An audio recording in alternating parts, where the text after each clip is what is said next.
Thank you, Fred. Hi, everybody, and a very pleasant good evening to you, wherever you happen to be around the globe. The Royals and the Brewers set to square off in Game 1 of the three-game series. And Mike Caldwell, the left-hander with a record of 6-5, set to face Willie Wilson, George Brett, and Amos Otis.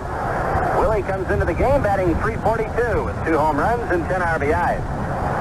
He's hitting .455 against the Brewers this year, 5 out of 11, and 1 RBI. Willie will be up there right-handed against the sinker bowler, Mike Caldwell.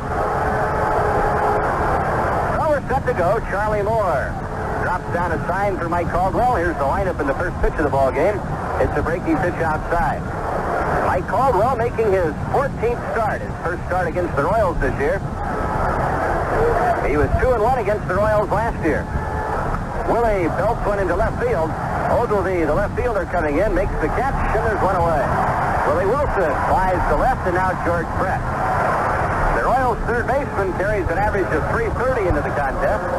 7 home runs, 36 RBIs. George is just 1 out of 10 with an RBI against Milwaukee. Mike Caldwell beat the Royals twice last year. He shut them out here in Milwaukee in May, 9-0. And then he beat Paul Splittorff in mid-July here, 13-2. He lost to the Royals in Kansas City when the Brewers were shut out. The pitch to George Brett is a bit outside, ball 1. Bill Haller, the plate umpire tonight, one of the very best. All 3 games that Mike Caldwell pitched against the Royals last year were complete games. George, after a breaking ball, didn't get it. 1 ball and 1 strike on George Brett. Base is empty, 1 away. Just the start of things. So make yourself comfortable and spend the evening with us. 1 ball, 1 strike on Brett. Amos Otis will be next, and here's Caldwell's pitch. Breaking ball is lined to right field. As Cano to his left, he makes the catch. George got a breaking ball, lined it straight at Lescano. 2 Royals gone, and here's Amos Otis. Amos hitting .298, 5 homers, 34 RBIs. He is 6 out of 10 against Milwaukee this year. So he's a .600 hitter against the Brewers. 1 home run, 2 RBIs, and he scored 4 runs. He batted .300 against Milwaukee last year.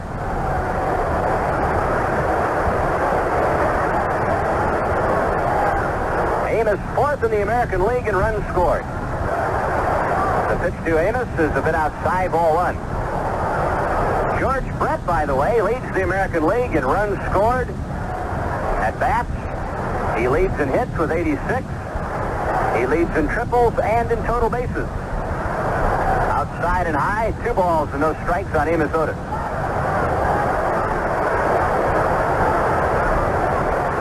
Nobody on, 2 out, top half of the first inning. Mike Caldwell behind Amos Otis, 2 balls, no strikes.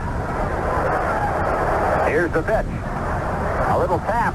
Caldwell off the mound toward first base, underhand toss.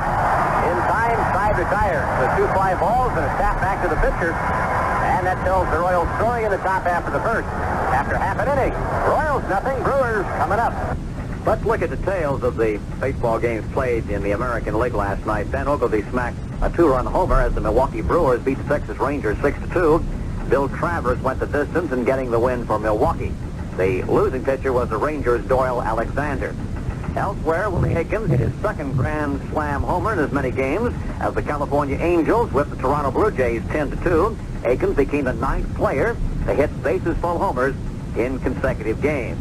The Seattle Mariners spoiled Sparky Anderson's debut as manager of the Detroit Tigers. The Mariners edged the Bengals 3-2 when Detroit's Aurelio Rodriguez booted an infield grounder in the 9th, allowing Leon Roberts to score from 3rd. Sean Raleigh got the win for Seattle. Detroit's John Hiller was the loser.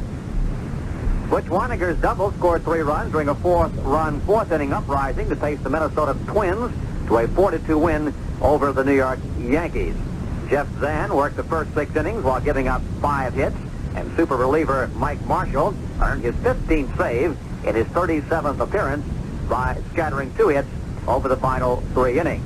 In the other American League game, Jim Norris's 2-run triple in the bottom of the 9th gave the Cleveland Indians a 2-1 squeaker over the Oakland A's. Sid Monge got the win in relief of starter Len Barker. Jim Todd took the loss for Oakland. Oakland, Toronto, by the way, after 5 tonight. It's Toronto leading the A's 2-0. Milwaukee Brewers come to bat in the bottom of the first inning. Paul Splittorff on the mound for the Royals.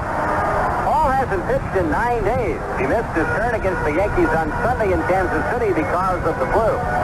He's making his 15th start, his second against the Brewers. Paul Molitor leading off. Paul hitting .303 with 4 home runs, 23 RBIs. He has a 5-game hitting streak. Paul starts him off with a breaking pitch, and it's inside and low, ball 1. Paul Molitor, 4 out of 13 against the Royals this year. He's gone 8 for 23 in his 5-game hitting streak. Fastball, good cut. He fouled it back to the screen, and the count is 1-1. Paul Molitor, in his last 25 games, has been a .370 hitter. 69 hits now for Paul, right-hand batter. Splittorff's pitch. Off speed and low and outside. 2 balls and a strike. Splittorff has won 7 of his last 10 decisions. Let up is low. 3 balls and a strike. The Brewers lead the American League in walks drawn. They've drawn 253 walks. So you better throw strikes to this team. Bouncing ball, base hit to left. Molitor opens the bottom of the first with a ground ball single between Brett and Pacha. So what happened, Splittorff ran the count 3-1. He got behind Molitor, then he did throw a strike, and Molitor promptly singled. Here's Cecil Cooper, the Brewers' first baseman. Coop hitting .295, 11 home runs, 45 RBIs.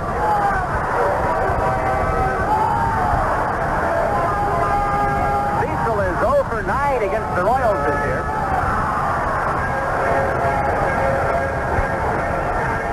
Paul Molitor at first, well, they're watching. He has 13 steals. George Scott wearing a Royal uniform. He's holding the runner on. Paul's pitch is up too high to the left-hand batter. Ball 1.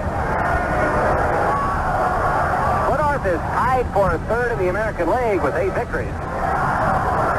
He has 5 complete games, and complete games in his last 2 outings. Good breaking ball for a strike, and it's evened out 1-1 on Cecil Cooper. His most recent outing came on June the 6th in Baltimore. He lost 3-0. He went the distance, which amounted to 8 innings. Allowed 3 runs, 7 hits, 2 walks, and a strikeout. Here's the 1-1 pitch to Cooper. Coop had a notion and laid off. It was just outside. 2 balls and a strike. Paul is 3-4 against Eastern Division teams, 5-1 against the West. He's pitched very well at Royal Stadium, winning 6 of 7. He's won 2 of 6 on the road. Way high, ball 3, and it's 3-1. Paul has been behind 3-1 to the first 2 hitters. Well, as we said, he hasn't pitched in 9 days. And as he put it before the game, I really don't know what to expect. The runner goes, and the pitch is fouled away. So Molitor, the runner at first, was running with the 3-1 pitch. He'll go back to first, and now the count is 3-2, and we'll check him out again. Waiting his turn in the on-deck circle, Sal Bando. 3 balls, 2 strikes on Cecil Cooper. Signal given by Darrell Porter. Here's the stretch by Paul. Over to first he goes, thinking that Molitor will be on the move. Brett made the start against the Brewers in Kansas City on June the 2nd. Went the distance for a 4-3 win. The runner does go, and a ground ball base hit to right field. Molitor on his way to third, and the Brewers have first and third, nobody out. And though Thomas and Ogilvy coming up.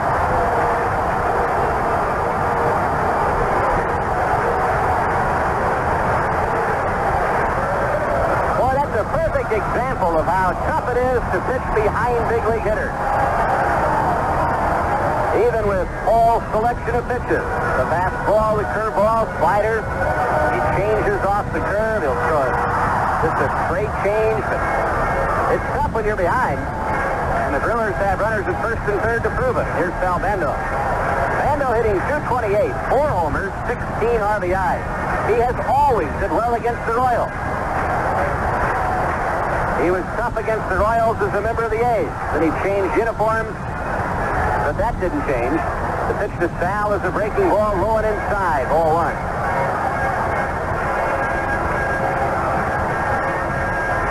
Sal, right-hand batter, stockily built, chokes the bat. He chokes about 3 inches. Runners at the corners, the 1-0 pitch, curveball, a strike at the letters, 1-1.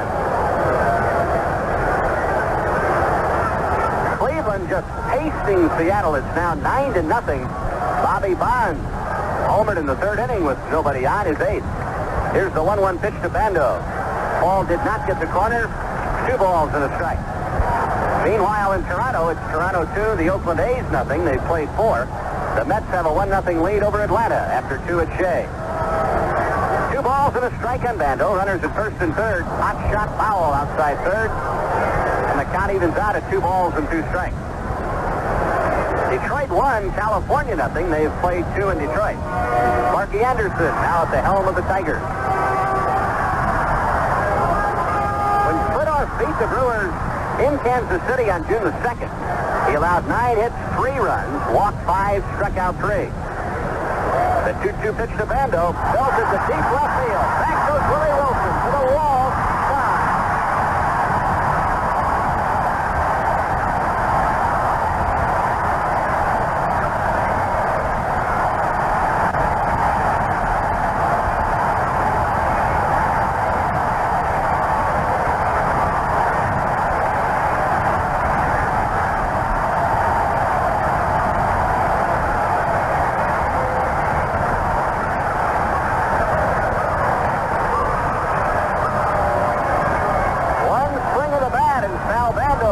Milwaukee 3, the Royals nothing. For Sal, a 3-run homer, his 5th home run of the year. 2 singles and a home run by Bando. A very unpromising start for the Royals. Here is Gorman Thomas, the .235 hitter. Big curveball, swung and missed, 0-1. For Gorman Thomas, 13 home runs, 38 RBIs.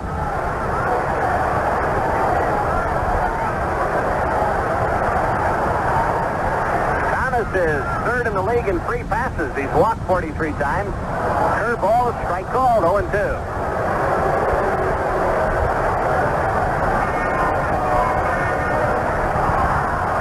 Thomas is tied for 3rd in the American League in home runs.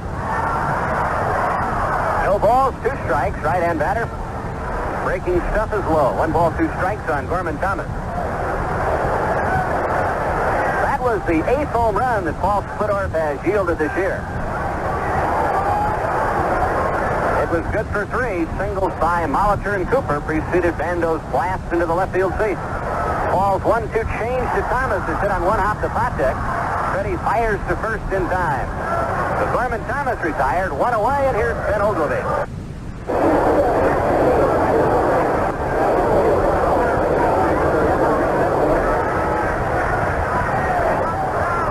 Empty, 1 out. The batter's Ben Ogilvie. And a .232 hitter, a dozen homers, 36 RBI. Ogilvie in his last 12 games has hit .311, 14 for 45. He's 2 out of 7 against the Royals. Paul Splittorff's pitch to the tall, thin left-hand batter is low and outside, ball 1. Well, the Royals are winding down a stretch of 19 consecutive games against the top 4 teams in the Eastern Division. This 3-game set with the Brewers will end that. Breaking ball, a strike on the outside corner. Ogilvie not so sure. Turns and looks at Bill Haller, the plate umpire. The Royals in this stretch of games have won 7. They've lost 9. They beat the Brewers 2 out of 3 in Kansas City last week. There's a drive to deep center. Back goes Amos Otis to the center field wall. He leaps up and makes the catch. Fine play by Royals center fielder Amos Otis. He timed his leap perfectly, and the only reason that Ben Ogilvie didn't hit a home run, he picked on the deepest part of the ballpark. 402 to straightaway center. And that's where Otis was when he hauled down that long drive. Here is Sixto Lezcano, the Milwaukee right fielder. Lezcano batting .320 with 8 homers, 38 batted in. He has hit safely in 4 straight. So Paul Splittorff getting rocked here in the first inning. 3-0 Brewers, 2 singles, and then Bando's 3-run homer. Curve to Liscano, a right-hand batter, is low, ball one.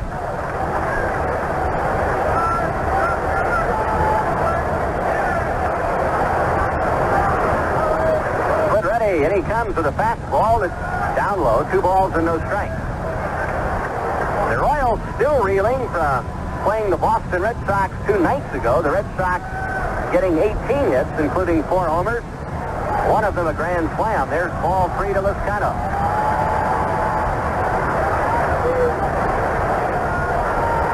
Liscano will quite likely swing if he likes this pitch. He took a strike, and it's 3-1. He has more power than you would think just to look at him. Fastball, he chopped it up along third, foul. 3 balls and 2 strikes.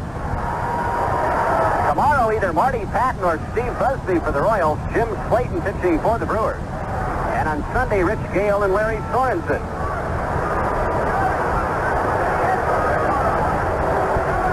And you say either Marty Patton or Steve Busby.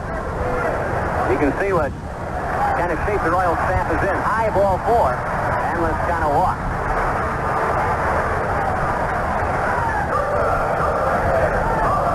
The batter is shortstop Robin Yount. Yount hitting .231, 4 homers, and 17 RBIs.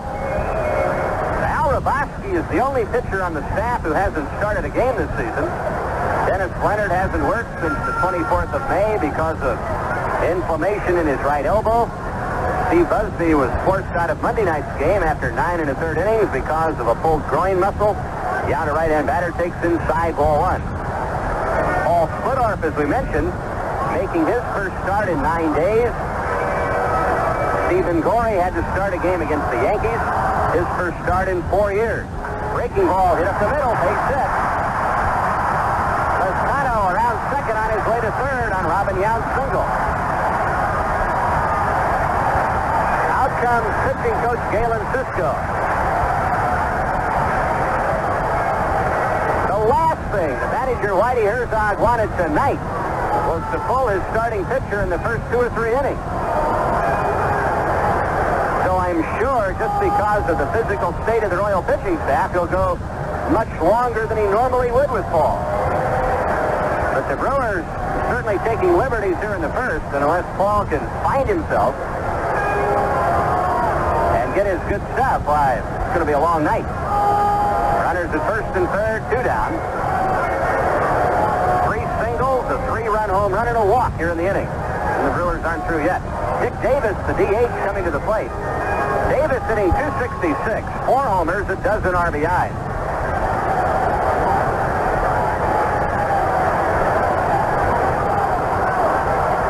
Darrell Porter out to visit with Paul.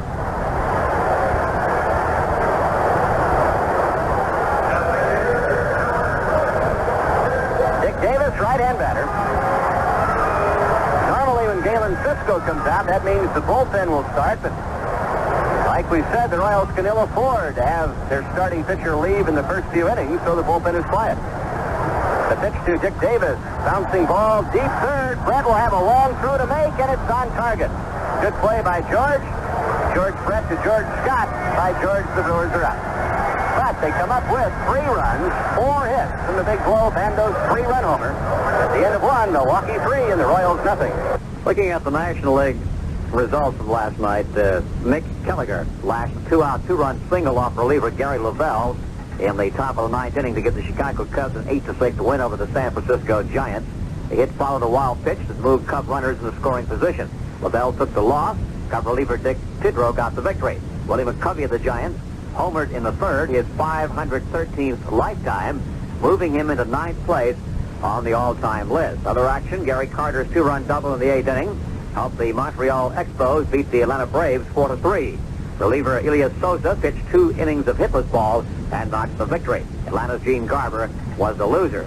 On the West Coast at San Diego, pinch hitter Barry Evans lined a 2-out single to right center in the bottom of the 14th inning to score Ozzie Smith from second base, give the San Diego Padres a 2-1 victory over the Pittsburgh Pirates in a sweep of the 3-game series from the Bucs.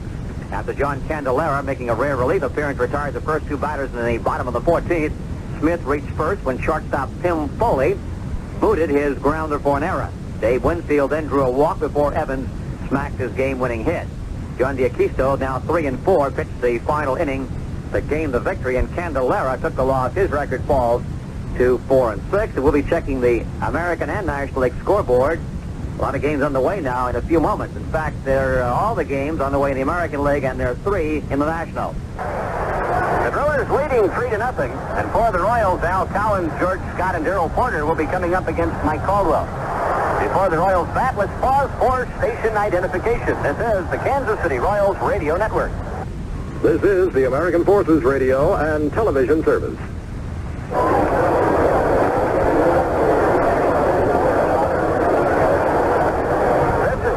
At Milwaukee's County Stadium. 3 runs, 4 hits for the Milwaukee Brewers. The Royals went down 1-2-3 against Mike Caldwell in the first. The batter, Al Collins. Al hitting .323, 5 homers, 31 RBIs. Al is 3 out of 8 with 2 runs batted in against the Brewers this year. Collins, since coming off the disabled list 14 games ago on May the 30th, has batted .353. That's 18 for 51. With 7 RBIs and 5 runs scored. Al, in his 5-game hitting streak, has gone 9 for 21. And he's driven in at least 1 run in 5 of his last 7 games. Mike Caldwell's pitch is a curveball low and inside. Al had to be quick with his feet to avoid being plunked in the ankle. 1-0. Mike Caldwell 1-1 this month. He lost his last outing to the White Sox 6-2. That was here at County Stadium on the 9th. Mike allowed 5 runs in 8 innings, 6 hits, didn't walk anybody, struck out 4. He beat the White Sox on June the 4th. That was in Chicago, and he shut them out 6-0. He started the season with wins over the Yankees, the Red Sox, and the Orioles. Line shot into center field, base hit for Collins. So Al, the Royals' first base runner, and now George Scott making his first appearance at the plate in a Royal uniform. And Scotty, a former Brewer, and he hears the fans. He's the favorite here no longer.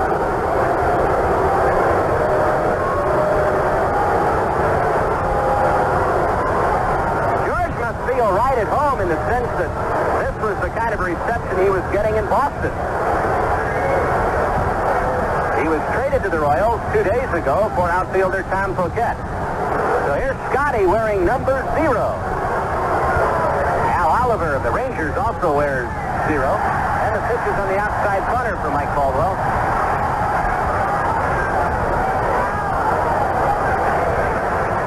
Mike Caldwell, 30 years old, just had a tremendous season in 1978. A 22-game winner. George Scott hits a high pop foul into the seats down the right field line.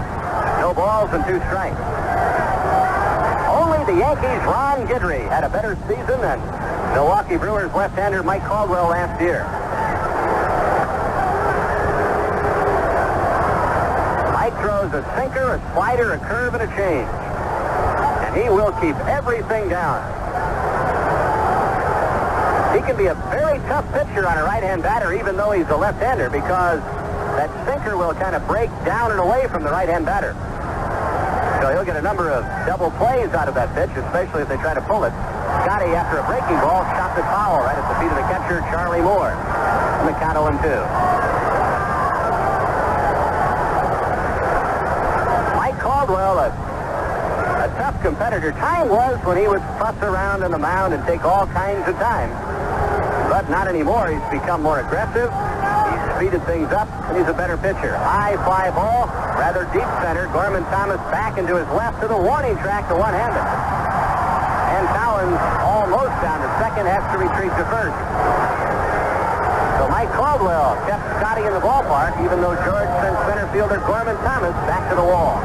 One away, here comes catcher Darrell Porter, and Darrell, a former Milwaukee Brewer.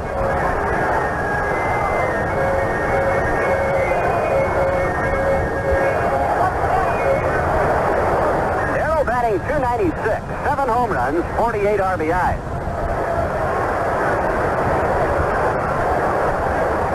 Darrell against his old team this year, 3 out of 7. 2 runs scored, 2 batted in. Mike Caldwell goes to first. Al Collins is back. Nothing special at all about Mike Caldwell's move to first. The Royals feel that they can run on Caldwell, although now down 3-0. Well, that's a different story, perhaps. Outside to Darrell Porter, 1 ball, no strikes. The Royals, maybe more than any team in baseball, will run when they are behind in the score. Darrell gets the pitch in too tight, and the count 2-0. The reason for that, the Royals are not a power team. They don't play in a power ballpark. So even though they trail 2-0, 3-0, 6-0, they'll still play their running game. That's their offense. Bouncing ball to second baseman Molitor. Over to Yount for the force at second on Al Collins, and that's all they get. Darrell at first with 2 down, and John Wathan coming up. Duke the DH tonight. He's hitting .244 with 14 RBIs and 1 home run.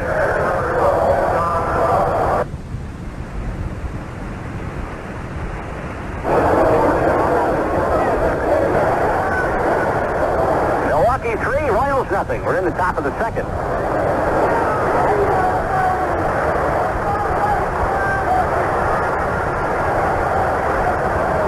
Beautiful night, rather strong breeze blowing toward left. The temperature at game time was 84. Wathan takes down low. 1 ball, no strike. Duke 0 for 4 against the Brewers. Darrell Porter, a very safe lead at first. Mike Caldwell's pitch. But after a breaking ball and miss, in the count 1-1. Mike is currently tied with teammate Larry Sorensen for the league's top spot in complete games. Both Milwaukee pitchers have 9 complete games. Bouncing ball off the tip of the pitcher's glove.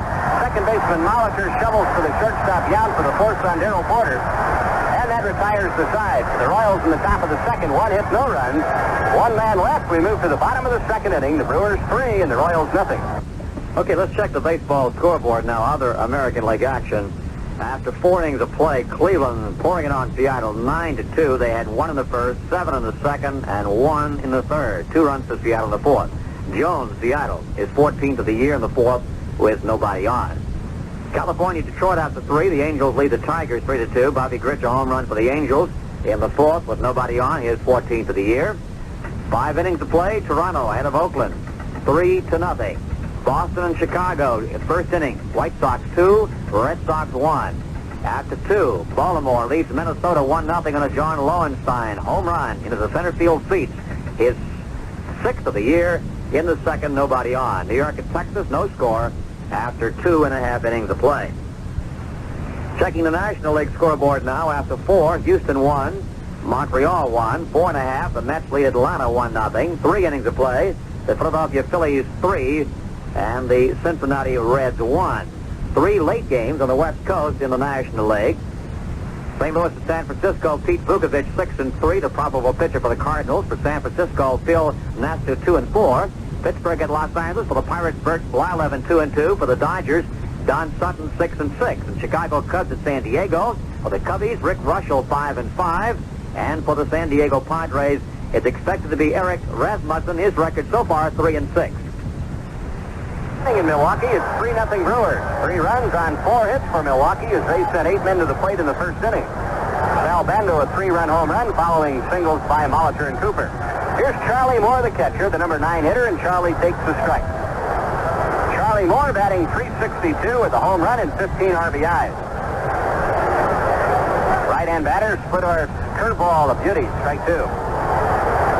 Charlie Moore, in his last 28 games, has 29 hits and 75 at-bats.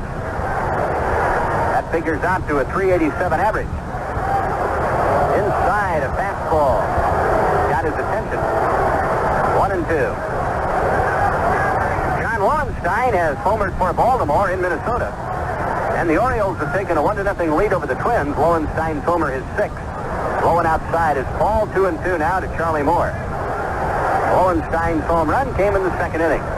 Rupert Jones, a former Royal, has homered for Seattle. Curve, strike 3 call. Charlie Moore fooled by a breaking pitch. For Paul Splittorff, his first strikeout. Up comes second baseman Paul Molitor, who extended his hitting streak to 6. with his first inning single. Rupert Jones' home run in the fourth inning with nobody on was his 14th.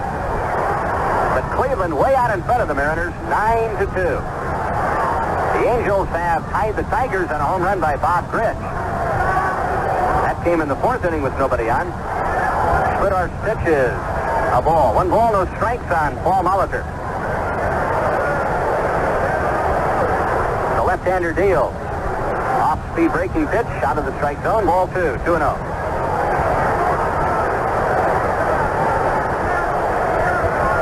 Signal given, the 2-0 pitch.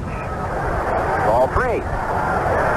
Paul walked a man in the first inning. He walked Liscano. But his problem started working behind the hitters. There's a strike, 3-1. He fell behind both Molitor and Cooper. They both singled. He was 2-2 on Sal Bando, and Sal homered into the seats and left. Molitor, a wicked swing at a fastball, and he fouled it back to the screen. Full count, 3-2. The Brewers started the night tied with the Boston Red Sox for the American League lead in home runs. Milwaukee now 68-team home runs. Bouncing ball past the mound, backhanded by White. Frank will have no play. It'll be an infield single for Molitor. Frank made a nice play just to get to the ball. Once he came up with it in short center field on the backhand, he had nowhere to go with it. Molitor had already crossed the base. Hit number 5 for Milwaukee here is Cecil Cooper, who, like Molitor, singled and scored his first time up.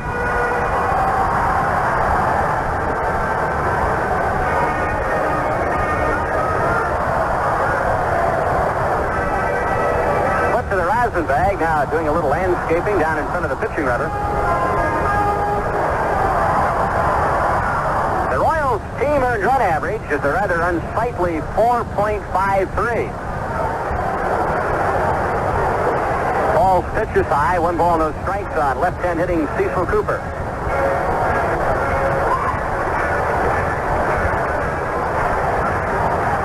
One on, one out, 3-0 Milwaukee. Here's the pitch. Foul ball, backing out of play. Cecil Cooper had a good cut at that pitch.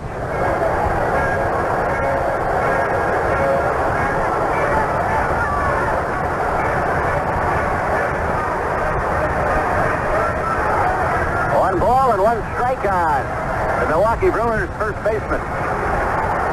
Cooper now has 73 hits for the year.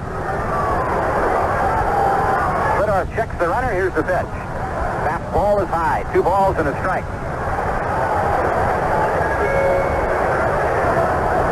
Cecil Cooper had a fine year in '78. He batted .312 with 13 home runs, 54 RBIs. High fly ball, right field. Collins to his right. Still drifting to his right, calling for the ball and makes the catch. And Molitor back to first. Cecil Cooper is just 2 home runs behind his output of 1978 season. But here in the second, he's gone on a fly ball to right, and here is Sal Bando. Sal hit his 5th home run of the year in the first inning with 2 men on, and that's the ball game to this point. 3-0 Brewers, bottom of the second. Runner at first, 2 down. Paul Splittor checking in with Darrell Porter. Darrell drops down a sign. Paul Splittor set at the belt. There goes the runner. Bando takes inside, and no throw as the ball was blowing inside. Darrell could not come up with it. And Molitor has his 14th stolen base.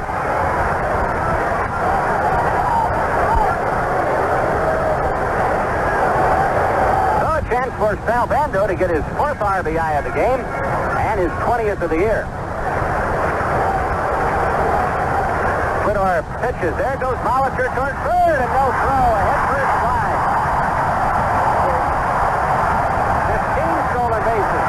Got a tremendous jump. Neither Potek nor Frank White very close to second base. Paul didn't pay that much attention to Molitor.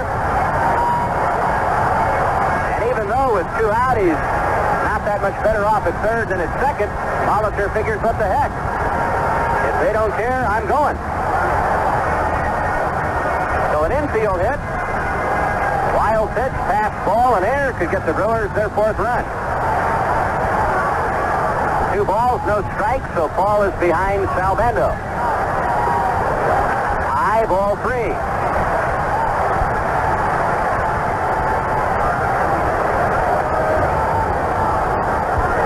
Bando checking with Bob Rogers, his third base coach. Let's see if they have the cuffs on Sal. The 3-0 pitch. Now he's swinging, and what a cut he had. He fouled it back. It figured that Bando was swinging. Here's your number 3 hitter. You're leading 3-0. There are 2 out, a runner at third. Why not? Already the 3-1 pitch. Breaking ball, well thrown, and the best Bando could do with that pitch was to top it foul right at the feet of Darrell Porter. 3-2.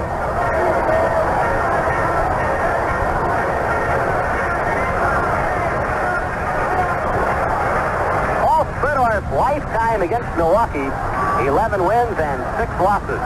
Bando takes outside, ball 4.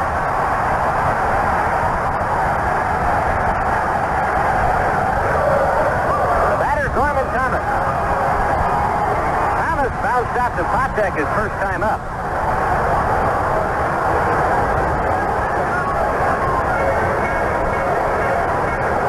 Big, strong right-hand batter. Norman Thomas, 6'3", 205. Norman hit 32 home runs last year. 13 so far this season. Runners at first and third, 2 down. After a breaking ball, he topped it foul. No balls and a strike. Norman Thomas will see a lot of breaking stuff, off-speed pitches. Ball through both that time, an off-speed curve. Molitor at third, Bando at first, 2 down, bottom of the second. The Brewers by 3 and threatening. The 1 strike pitch to Thomas. Curveball missed. 1-1. The start of a 10-game trip for the Royals. 3 here in Milwaukee, then 4 in Oakland, and 3 in Anaheim against the Angels. Back home to play the A's and the Angels. The 1-1 pitch to Thomas. Bounced up along third, foul. 1-2. The meetings with the A's and the Angels will be the first of the year between the Royals and those 2 ball clubs.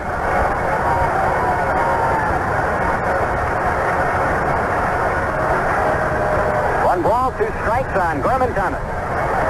3 runs, 5 hits for the Brewers. No runs, 1 hit for the Royals. The Royal hit a single by Al Collins.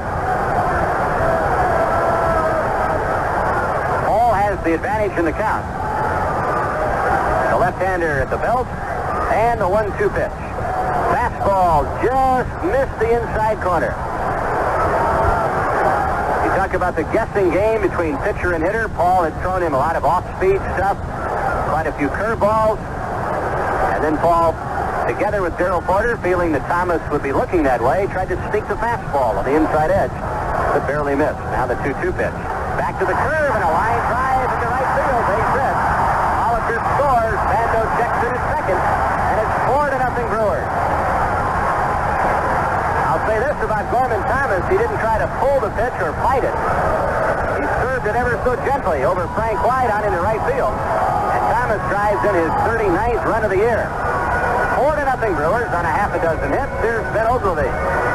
Ogilvie sent center fielder Amos Otis back to the wall for his long drive in the first.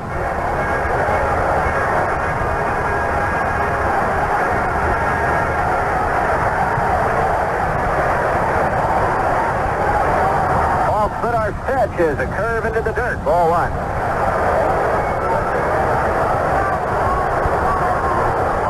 Bullpen can wait no longer. Eduardo Rodriguez begins to throw. Eddie, a former Brewer. 2 on, 2 out. 1 ball, no strikes.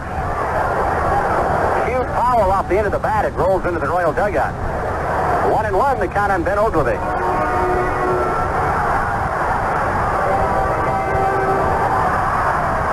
It has been a long and tough 2 innings for Paul Spidorf. He has struggled. A ball and a strike. Here's the pitch. Curveball is pulled down the right field line, hooking foul into the seat. Ogilvie did not have a good swing at all. In fact, he broke the bat. He was so far out in front of that slow curve. He hit it right off the end of the bat and cracked it.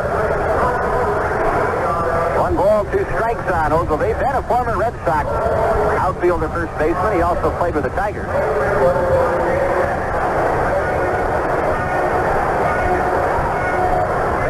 fine season in '78, hitting .303 with 18 home runs, 71 RBIs. He raised fifth in the American League with that .303 average. He was ranked ninth in the league in slugging percentage. 1 ball, 2 strikes. Splittorff checking the runners. Here's the pitch. Into the dirt. Knocked down by Darrell Porter. No advance. Darrell couldn't find it for a second, but then he heard the ball hit behind him and to the left. He made a good play to keep the ball that close to him. It was a tough pitch to handle, a breaking ball into the dirt. A breaking ball in the dirt, much tougher for the catcher than the fastball in the dirt. Here's the 2-2 pitch. Fastball missed outside, 3-2. Now the Brewers will have the additional offensive advantage of having the runners move. Bando with slightly below average speed at first. Gorman Thomas, about average speed. Bando at second, Thomas at first. Frank Howard, the first base coach, barking some instructions. There go the runners. Bouncing ball up the first baseline, foul. Paul made a great pitch that time. He had Ben Ogilvy hopelessly tied up with a pitch right in on the hand. And Ogilvy, a half swing, almost a check swing, just dribbled one up along the first baseline. And fortunately for Ben Ogilvy, the ball just veered off foul. So once again, the runners will be on the move. Bando from second, Gorman Thomas from first. Splittorff ready, and now the 3-2 pitch to Ben Ogilvy. Sharply hit ground ball, but right at Frank White, who bobbles, recovers, and throws out Ben Ogilvy to retire the side. So the Brewers, out of all that, get 1 run on 2 hits. They lead 2, they've stranded 4, and after 2 innings in Milwaukee, the Brewers 4, and the Royals nothing. Let's recheck the scoreboard now in the American League. Bobby Grich having quite a night. He's hit 2 home runs so far, the ex-Oriole has, for the California Angels. First one in the 4th, nobody on his 14th. Again, Grich in the 4th with 1 on for the Angels, his 15th of the year. So California leading Detroit 5-2, and 3 of the runs responsible for the big bat of Bobby Grich. Seattle and Cleveland 5 innings. The Indians pouring it on the Mariners 9-2, 6.5. Toronto 4, Oakland nothing. Nothing further on Boston, Chicago. 1 inning of play. The White Sox lead the Bo Sox by a score of 2-1. National League scoreboard: 4 innings. Houston 1, Montreal 1. 4.5. Mets 1, Braves nothing. 3.5. Cincinnati leading Philadelphia 4-3. And of course, later starts, as we mentioned, Chicago at San Diego, Pittsburgh at Los Angeles, and St. Louis at San Francisco. The Minnesota Twins today reactivated third baseman Mike Cubbage, who's been on the disabled list with a bad back since May 28th. Cubbage resides in off-season in Charlottesville, Virginia. He played the high school ball in Charlottesville, which is not too far from Washington, D.C., and was also quite a football player. To make room for Cubbage on the roster, infielder Dan Graham was optioned to Toledo of the AAA International League. Graham had only 4 at-bats with the Twins. And the Milwaukee Brewers announced tonight they're sending relief pitcher Lance Rosen to their AAA farm club in Vancouver. The Brewers reduced their roster to 24, leaving 1 spot open in anticipation of the return of Don Money, who's out with a pulled hamstring. We played 2 innings at County Stadium, Milwaukee. The Brewers lead the Royals 4-0. 4 runs, 6 hits, no errors for Milwaukee. The Royals, no runs, 1 hit, and no errors. Frank White, Fred Potek, Willie Wilson coming up against Mike Caldwell. And here's Fred. All right, thank you, Denny. The Royals are going to have to get some offense if they're going to stay in it. Paul Splittorff, having been rocked the first 2 innings, still in the ballgame, trying to find himself. But the Royals need to produce something.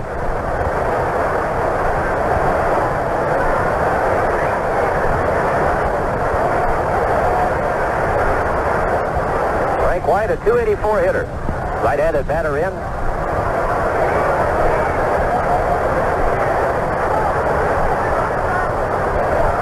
First pitch to him, misses, ball 1. Frank's average is at .284, 3 homers, dozen RBIs. It's a high pop foul back to the plate. Charlie Moore to take a look, but he doesn't have a play. And the count's even, 1 ball, 1 strike. Frank just back in action after missing 32 games with a broken hand.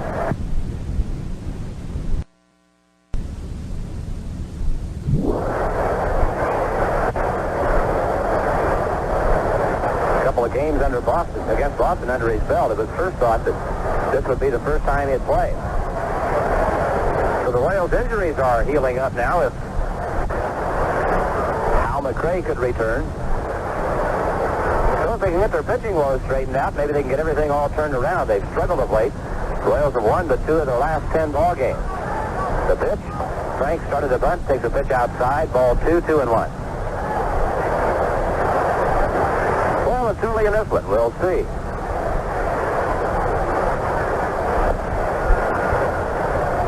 Callen's got the Royals' only hit off Mike Caldwell in the first 2 innings. The pitch to Frank White, a sharp shot down to the third baseman. Sal Bando throws him out. Bando to his left a step or 2. Throws out Frank White. Now here's Fred Patek, a 236 hitter.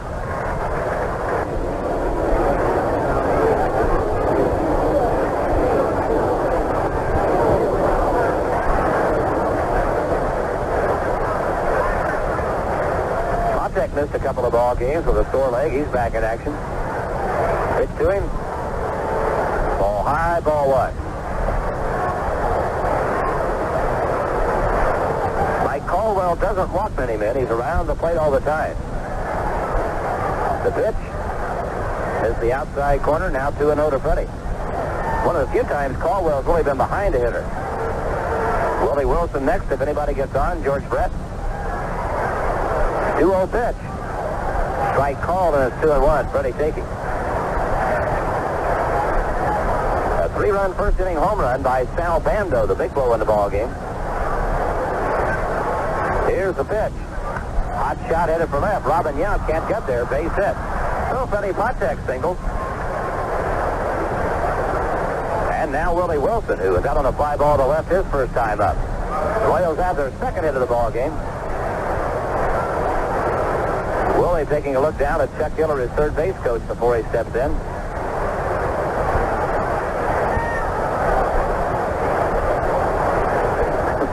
Willie and Chuck can't get together. Every time Willie looks, Chuck's looking the other way. Chuck gives signs, and Willie's not looking. Bando shortened up at third. The outfield playing Willie straight away. You can see the outfield in the American League starting to show Willie a little bit more respect. The pitch to him. Swung and missed. Early in the year, they all played him very, very shallow, but now they've retreated to normal depth.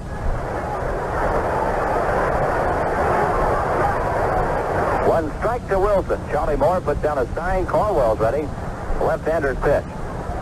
Ball is low, and the count evens out 1-1.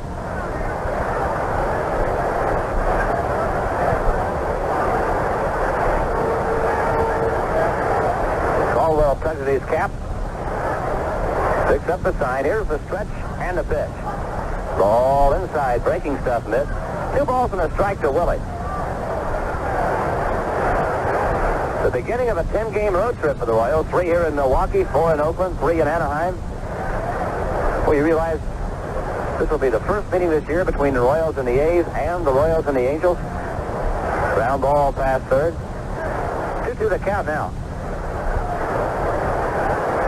Willie got one fouled off. Well, you would think that the Royals, the A's, and the Angels weren't even in the same league, let alone the same division. They will have played 65 games by the time they see the A's. 69 by the time they see the Angels. And 69 games is only a dozen shy of being half a season.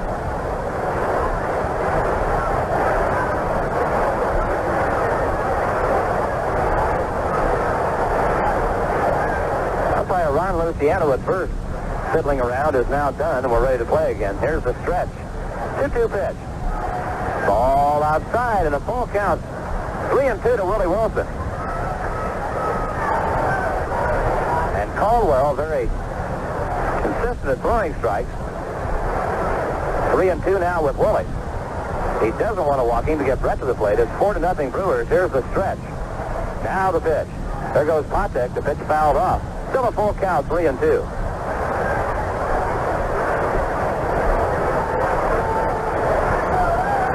So the Royals had Freddie Patek on the move.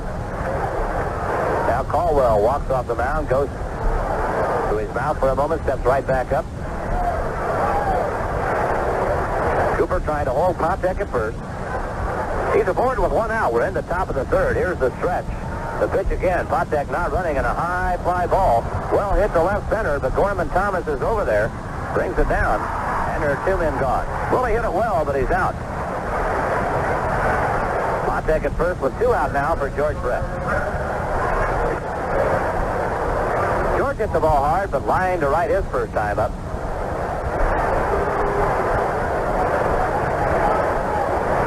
George, a .330 hitter. He was but 1 for 10 against Milwaukee and Kansas City in a 3-game series, so he's just 1 for 11 against the Brewers right now.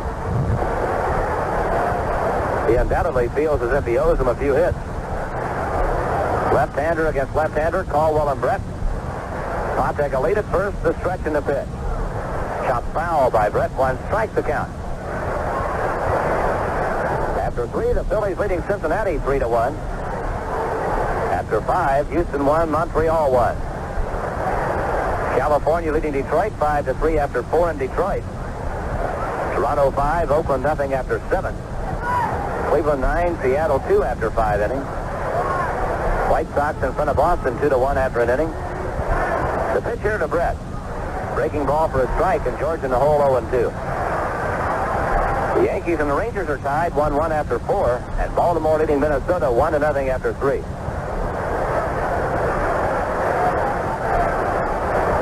Caldwell with working room now. 0-2 the count. Here's the stretch in the pitch. Way low and outside. The count's 1 ball, 2 strikes to George. Since the 1st of May, George Brett has been one of the hottest hitters in all of baseball.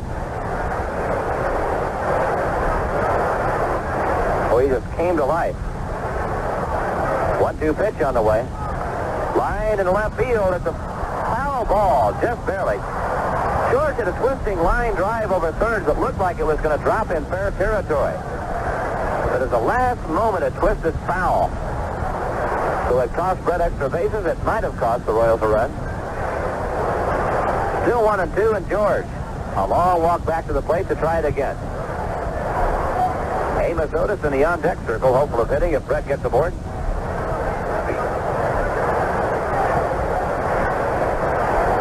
George talking to the plate umpire, Bill Haller, taking a look out where the ball landed. Now Brett back in, and Caldwell again lets to Charlie Moore for a sign. Potek the lead at first. Here's the stretch, the 1-2 pitch. Ball outside, and the count evens out 2-2.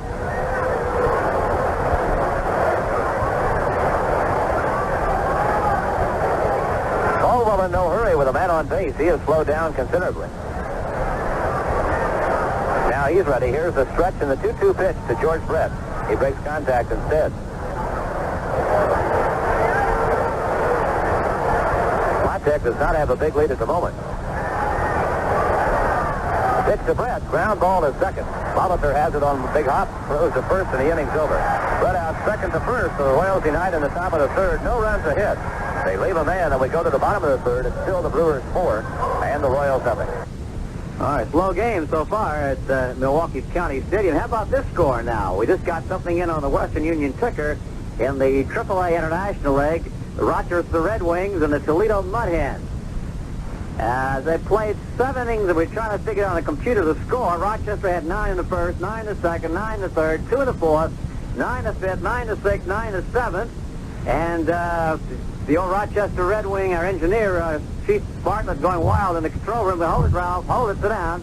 Toledo, 9 in the first, 9 in the second, 9 in the third, 2 in the fourth, 9 in the fifth, 1 in the sixth, and 9 in the seventh. So it's Rochester 56, Toledo 48. So now Chief Bartlett is kind of a little concerned now about whether they can hold them off or not. Chief Bartlett, the honorary mayor of the city of Rochester.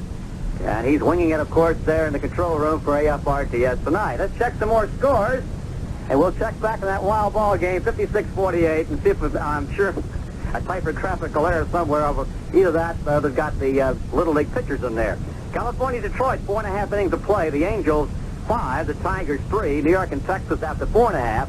It's all tied up. The Yankees won. The Rangers won. Baltimore, Minnesota. They sent his home run in the 5th inning. The Orioles now lead Minnesota by a score of 2-0. Bottom of to third, 4-0 Milwaukee. We owe you a station break. We'll get to it as quickly as we can here. Splitter's first pitch to Sixto Lezcano. Foul back out of play, and we'll take it right here. We'll pause 10 seconds for station identification on the Royals Baseball Network.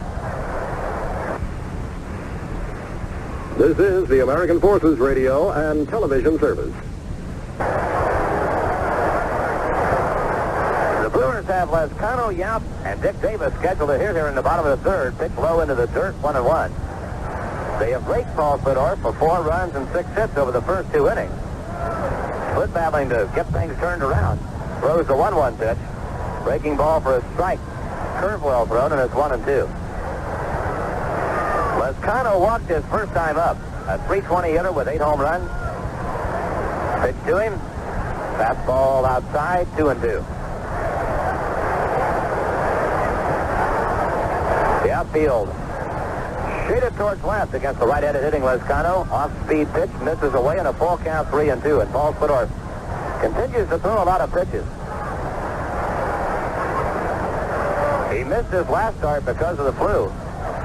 He's having problems with control here tonight. 3-2 pitch, high foul ball, backing out of play. Porter and George Scott chasing it, but it's well into the seats. They've had an incident at Shea Stadium in New York. Atlanta pitcher Phil Niekro was hit in the head with a pitch ball, was forced to leave the game. No action has been taken against Met pitcher Craig Swan, but Atlanta manager Bobby Cox charged the mound and had to be restrained. He was not ejected from the game. The Mets are leading Atlanta 1-0, and Phil Niekro hit in the head with a pitch has left that ball game. 3-2 pitch to Lezcano is low, ball 4. So Paul Splittor features his third walk. He has walked the leadoff man here in the bottom of the third. Now here comes Robin Yount, who singled his first time up. You know, Pabst beer is going to leg all by itself because Pabst is brewed naturally. You can taste it. George Scott paying a visit to the mound to talk to Paul Splittor.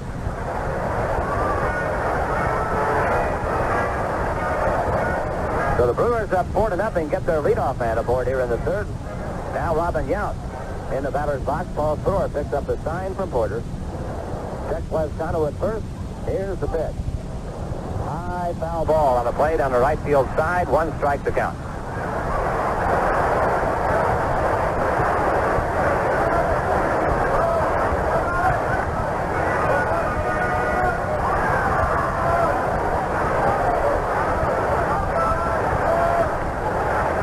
Ready again. Now the pitch. Yount takes inside. The count evens out 1-1.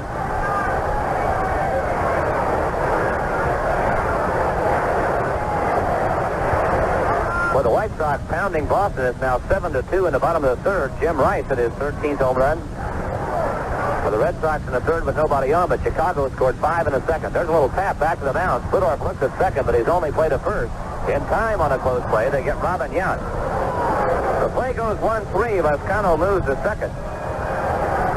And now Dick Davis, the designated hitter, the number 8 hitter in the lineup, has grounded to third his first time up. They're in the bottom of the 5th in Detroit, California, leading Detroit 5-2. Bottom of the 5th in Texas. Yankees 1, Texas 1. Top of the 5th in Minnesota. The Orioles 1. Twins nothing.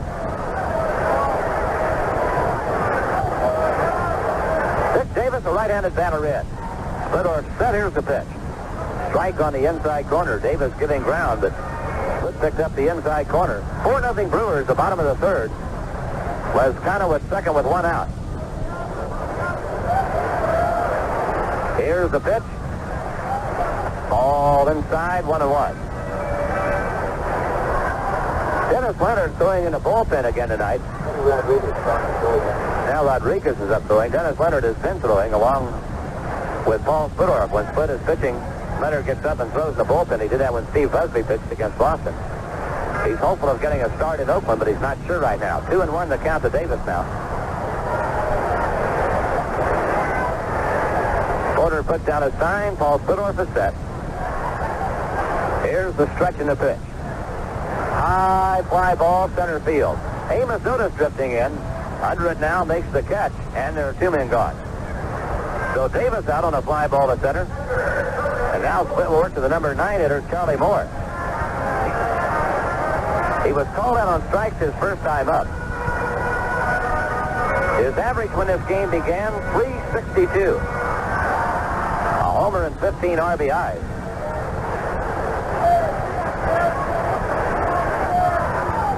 So Charlie Moore has been swinging a hot bat all year for Milwaukee. Lescano the lead at second. Fedorf off the stretch. First pitch to Charlie Moore on the way. High fly ball to deep left field. Back goes Willie Wilson to the corner. He leaps and it is gone. Home run. And it's 6-0 Milwaukee.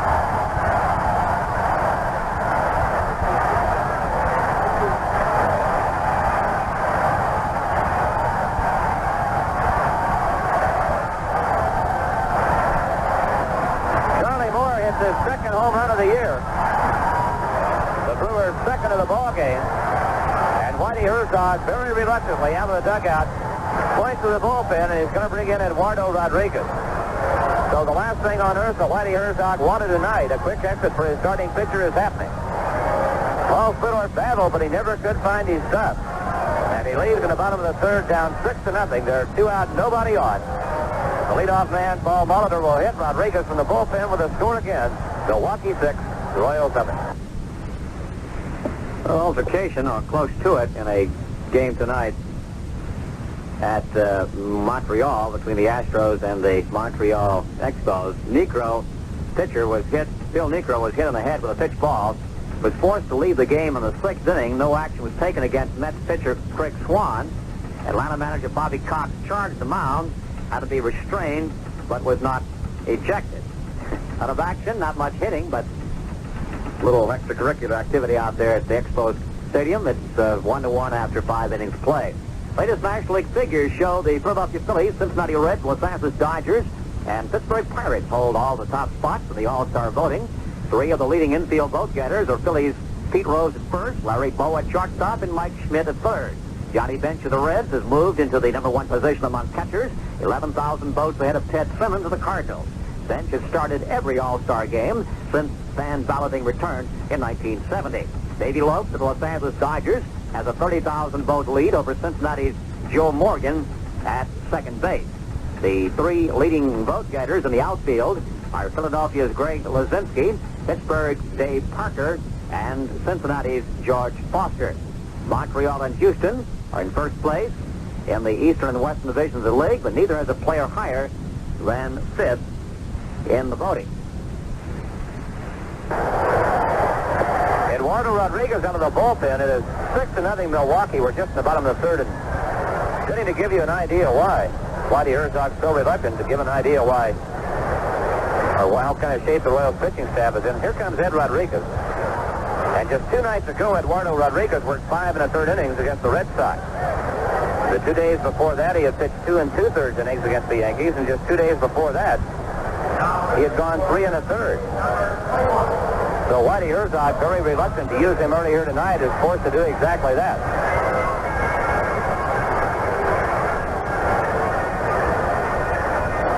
And I guess you'd have to say that the Royals bullpen is pretty well shattered right now, and Paul Fedorf just couldn't give him very much here this evening. He had missed his last start with the flu, and it was pretty obvious from the onset that he did not have his stuff tonight. The Brewers got to him for 7 hits, 6 runs, a 3-run homer by Bando, a 2-run homer by Charlie Moore. And the Royals are buried in the 3rd inning here, and they're going to have to crawl out of the deep, deep hole if they're going to do any good here tonight. And then you really have to wonder where the answer is. It's obviously going to be from the starting pitchers getting a couple of good turns and giving the bullpen some rest. And pitchers being like hitters go into slumps, but you have to hope they get it turned around pretty soon, huh? There's very little that Whitey can do. There's very little that we can say. You just have to, sounds trite, but battle your way out of it. There's no answers. You just have to go out there and throw strikes. Hope your defense can get the job done for you.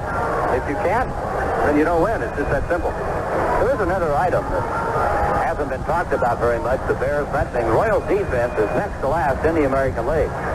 But you also have to stop and think that George Brett played injured. Frank White was out for a number of games. Freddie Patek missed a lot of ball games. Al Collins missed a lot of ball games. So there was not really the pure Royal defense out there, and that statistic could be a little bit misleading. Rodriguez in the ballgame now, and he may be a bit weary. Again, just 2 days ago, he went 5 in the third inning. And you have to wonder how much he can give the Royals here tonight. Molitor steps in. He has singled twice and scored twice. Stolen 2 bases. Rodriguez to Molitor. Goes it right on by Darrell Porter. Ball 1.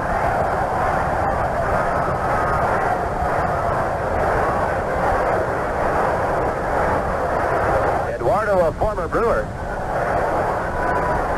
working against his old teammate. The pitch to Paul Molitor. Ball misses 2-0. 6-0 Milwaukee, and we're just in the bottom of the third. Here's the 2-0 delivery. Ball 3-0. Rodriguez misses with his first 3 pitches. Now Darrell Porter is walking to the mound. He wants to talk to Eduardo Rodriguez. Whitey Herzog still with question marks about tomorrow. Is still listing either Marty Patton or Steve Busby against Jim Clayton. But as you know, pulled the groin muscle in that tremendous outing against the Red Sox. 3-0 pitch to Molitor here. Strike call at 3-1.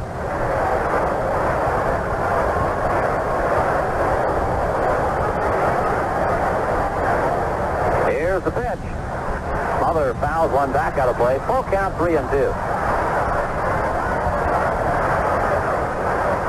My goodness, this game's been going for an hour and 15 minutes, and we're only in the bottom of the third. How much offense the Brewers have had.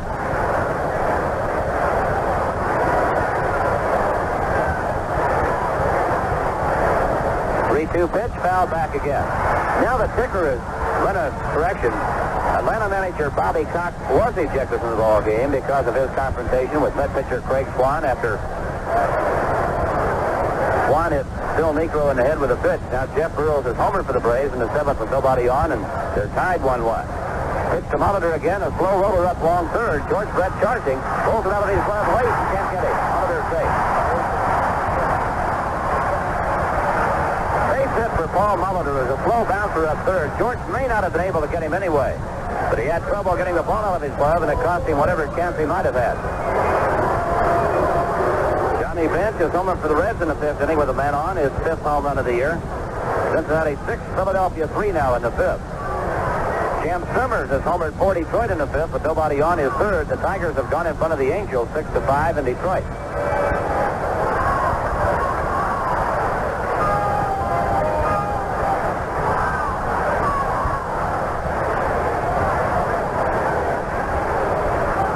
Rodriguez ready. First pitch in to Cecil Cooper, misses, ball 1. 8 hits now for Milwaukee.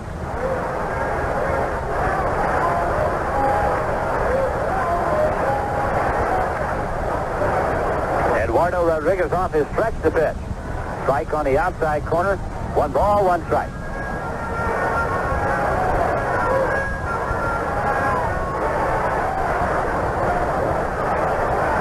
Cooper is single. He's down on a fly ball to right. A .295 hitter with 11 home runs. So the first runner back.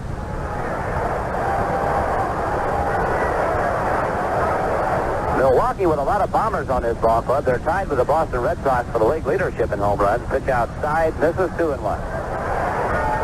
The Brewers have hit 67 home runs this year. The Royals, by contrast, 41. Molitor edging away at first very safely. The pitch swung and missed. 2 balls, 2 strikes to Cecil Cooper.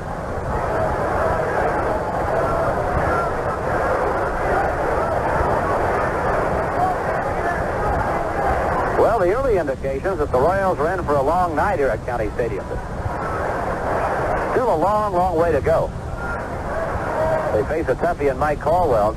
Pitch grounded foul, pass first. But remember back just a few short days ago when Tommy John and the Yankees had the Royals down 5-0 in the middle of a ball game, and Royals came back and won that one.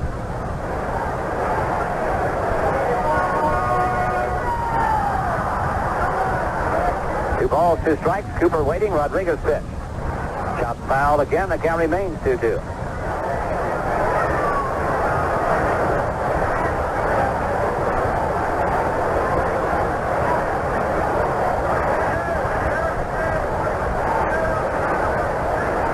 reporter through the signs, Eddie Rodriguez.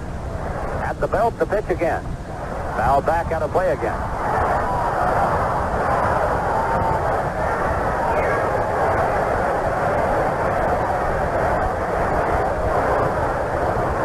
So now Cooper and Rodriguez in quite a battle here. Still 2 balls, 2 strikes.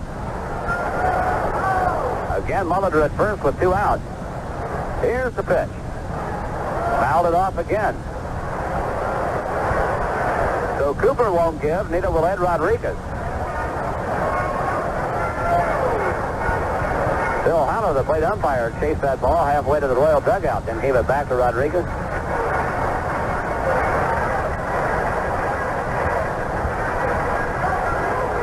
Now Ed's set to work again. Rodriguez at the belt. Again the 2-2 pitch. Again it's fouled back. Below it. That ball came rolling up the screen and hit somewhere under our booth. Something's going to have to give pretty soon.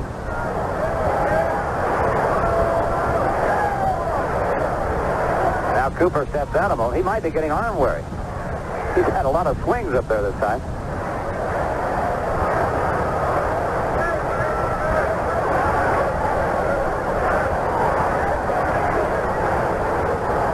Now the pitch. There's a drive to deep center field. Back goes Amos Otis with room. He's there, he's got it, and the inning is over. But the Brewers scored 2 more runs. 2 hits, they left a man. And after 3, Milwaukee 6, the Royals nothing. Game over in the American League at Toronto. Tom Underwood hurled a 5-hitter to snap a personal 15-game losing streak. And Rico Carty doubled home 1 run and scored 2 others to spark the Toronto Blue Jays to a 6-0 victory over the Oakland A's. Underwood now 1-9, struck out 1, walked 1, while not allowing an Oakland runner past second base. The left-hander's last victory came on August 8, 1978, against the Baltimore Orioles. Atlanta knuckleballer Phil Niekro was removed from Friday night's game against the New York Mets after being hit in the head by Craig Swan's fastball. The incident precipitated a bench and bullpen clearing altercation between home plate and the pitcher's mound when Atlanta manager Bobby Cox had words with Swan. Niekro went to the ground after the pitch, but seconds later was up and walking around. Pitcher Buddy Solomon was inserted as a pinch runner after a 10-minute delay. Joe McLaughlin took over on the mound for Niekro in the 6th. The pitch may have been in retaliation of a Niekro brushback of Swan in the 5th when the New York pitcher squared the bunt with 1 out and runners at first and second. Niekro's first pitch was a high fastball that hit Swan's bat as the Met pitcher tried to avoid being hit by the pitch. And Toronto Blue Jays third baseman Roy Howell is in place on the 15-day disabled list. He cut his right-hand base running the other night when he tried to break up a double play in a game against the California Angels. To the 4th we go. Milwaukee 6, the Royals nothing. It'll be Amos Otis, Al Cowens, and George Scott for the Royals. Amos has been struggling at the plate lately. He has but 7 hits in his last 43 at-bats. His average has dipped under 300. He was 298 when the game began. Grounded out to the pitcher his first time up tonight. He hit Mike Caldwell extremely well last year. Otis last season, 5 for 9 with a home run against Mike Caldwell. First pitch to Amos. A pretty good cut, and he missed. 1 strike to count.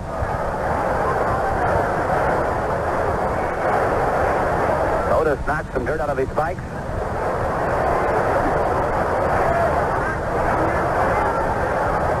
Caldwell looks to Moore for a sign. The left-hander winding, and here comes the pitch. Strike called. 0-2 to Otis.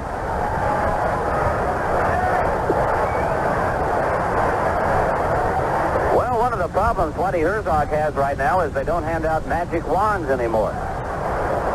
If so, he could just wave the magic wand, and all the pitching woes and all the other woes would be cured. Injured players would be well. It just doesn't work like that. Pitch outside, 1-2.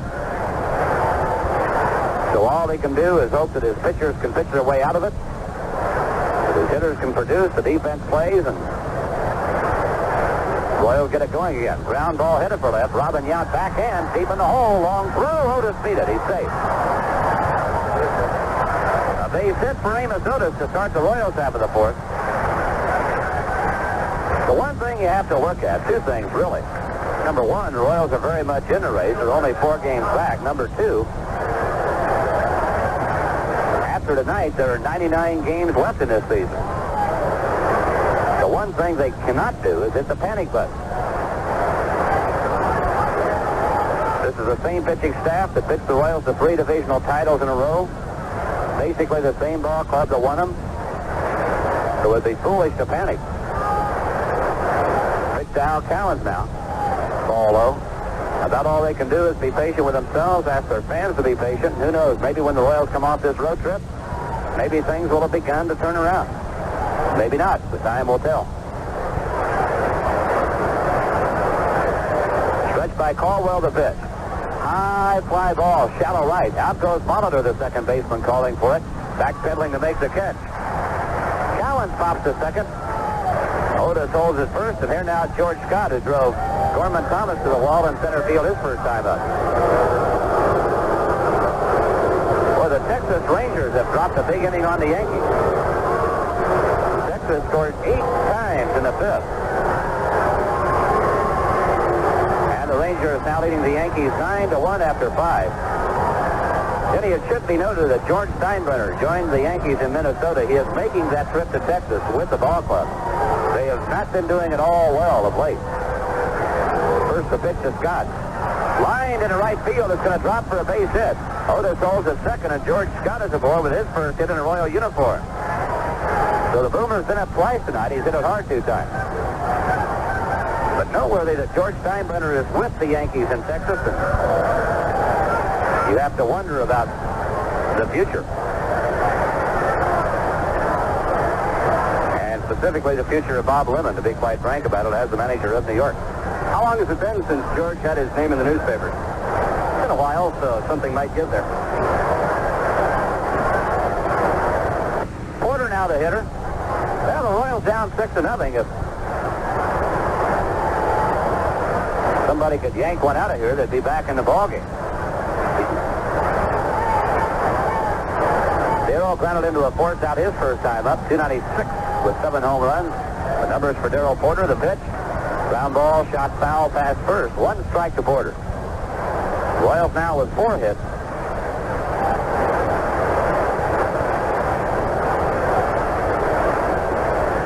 John Watson in the on-deck circle will be next, barring the double play.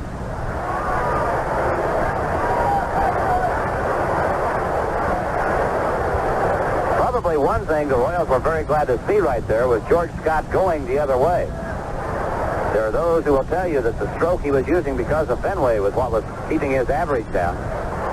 So conscious of that wall in Fenway was Scott that he was trying to pull the ball consistently. That time he went the other way and hit a wicket line drive. Ball on a strike now to Porter. Caldwell with a sign from Charlie Moore. Left-hander's ready. Here's the 1-1 pitch. Breaking ball inside, 2-1. Doug DeCinces has homered for Baltimore in the 5th, but nobody on his 5th. The Orioles leading Minnesota 2-0.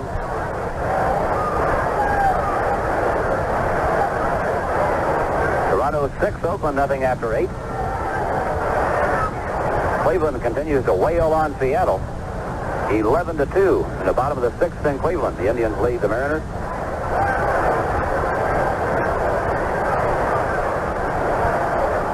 Now the stretch, the 2-1 pitch to Darrell Porter. Bouncer, foul, pass first. Let's pause 10 seconds here. Station identification on the Royals Baseball Network.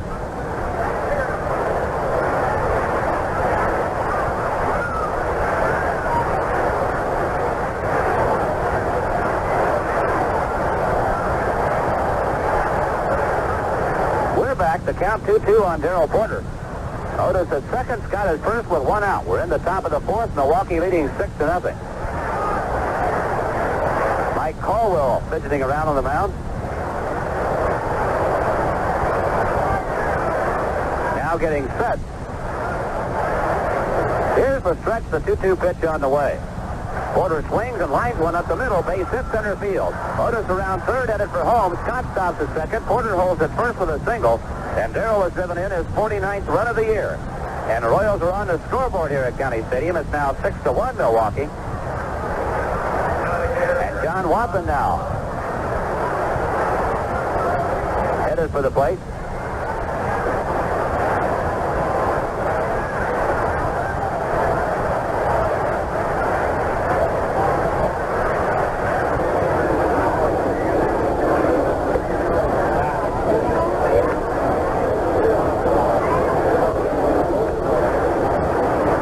In now, Caldwell breaking contact. 3 hits in the inning. The Royals now have 5 hits in the ball game.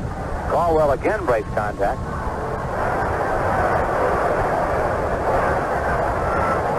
Here's the pitch. Ball outside, ball 1. Frank White next. If Watson can get a base hit here, he could set up what could be a pretty big inning for the Royals. Duke set. Caldwell ready. Here's the pitch. Swung and fouled off, and the count evens out, a ball and a strike.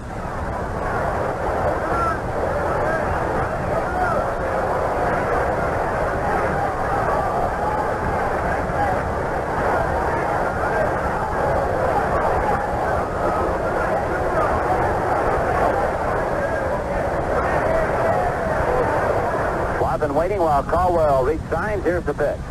Ball inside and low, 2-1. Royals trying to get their offense cranked up here. Down by 5 runs at the moment. Charlie Moore puts down a sign. Left-hander Mike Caldwell set the 2-1 pitch. Watson swings at the ground ball to second. Might be 2. Second base 1. Back to first. Double. Wild throw. Here comes Scott to score. Watson headed for second base. The throw went into the Milwaukee dugout. And it's now a 6-2 ball game. I said ground ball to second. I meant ground ball to third. Sal Bando came up with it, made the throw to second. The Monitors relay went on into the Milwaukee dugout. So the play goes 5-4. An error for Watson at second base now. Another run home. It's now a 6-2 ball game. And here's Frank White. Scott scores. Darrell Porter out on the 4th out. John Watson does not get an RBI on the play. And now here's Frank. White grounded to third his first time up, and a base hit here would cut the Brewer lead in half. 2 runs home in the inning. The pitch. Line down the left field line, but it's hooking and foul. Oh, White hit it hard, but foul. That one was extra bases. And all of a sudden, the Royal bat's starting to make some noise. If Frank White gets aboard, Fred Patek will hit in the inning.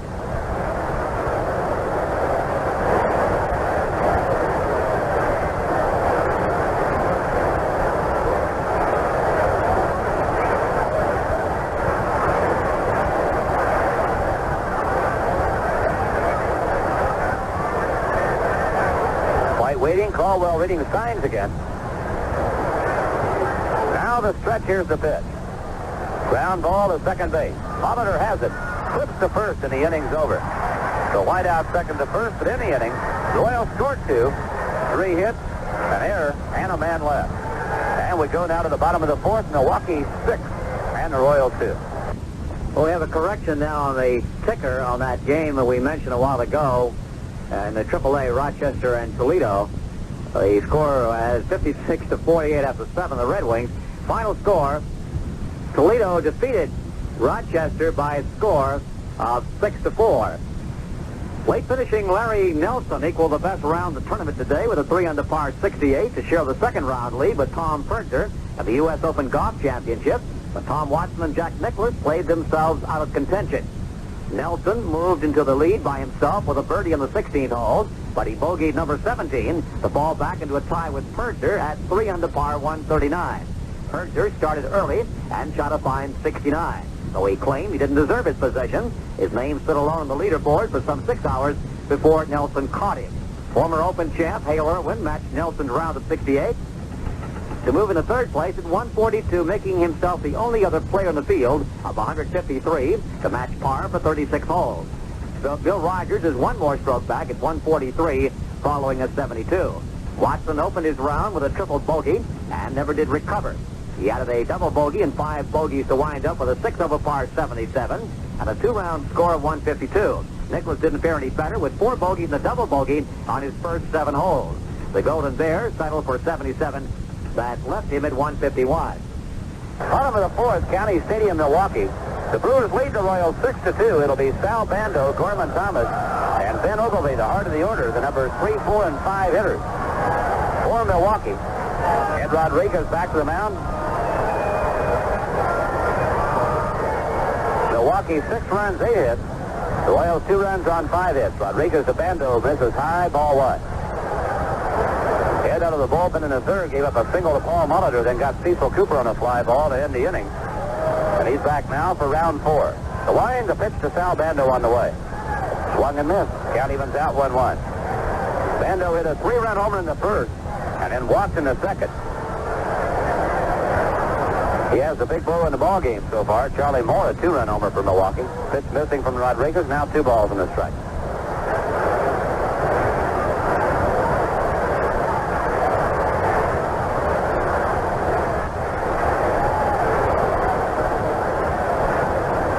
Here's the 2-1 pitch.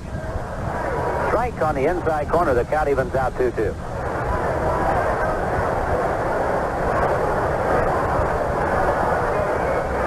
Rodriguez trying to retire the leadoff man here in the bottom of the fourth. The pitch. Just missed outside. A full count, 3-2. Bando had a notion but checked his swing. Sal's average when the night began, 228. Ground ball headed for left. Base hit.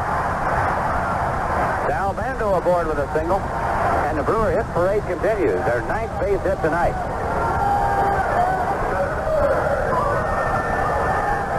In 3 of the 4 innings we played, the Brewers have had their leadoff man aboard, and they've been cashing them.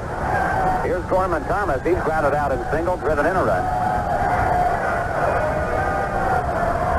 Thomas, the center fielder, hitting in the number 4 spot in the lineup tonight.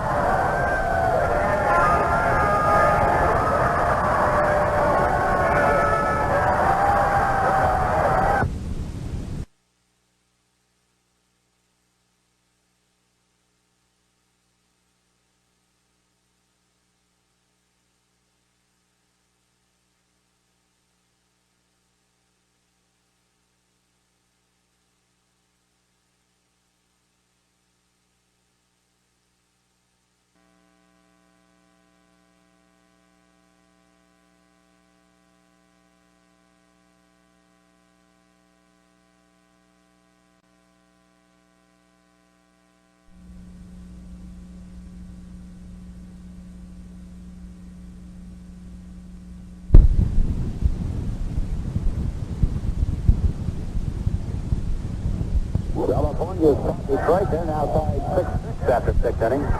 Strike on the outside corner. 1 strike to Gorman Thomas.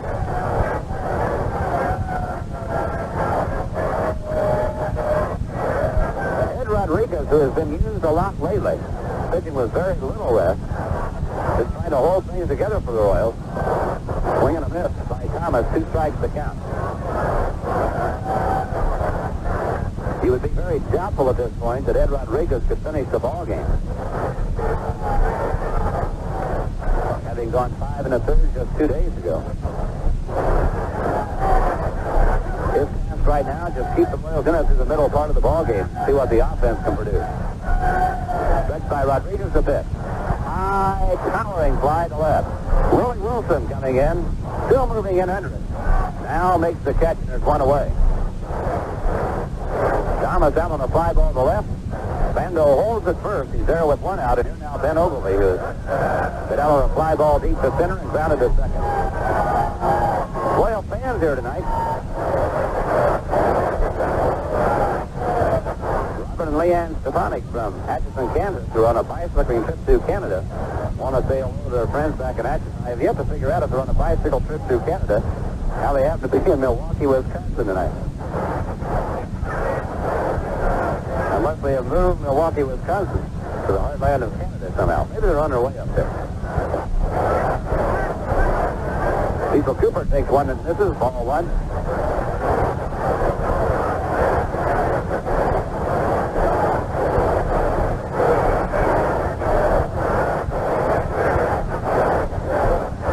The pitch again to Cecil Cooper, misses outside.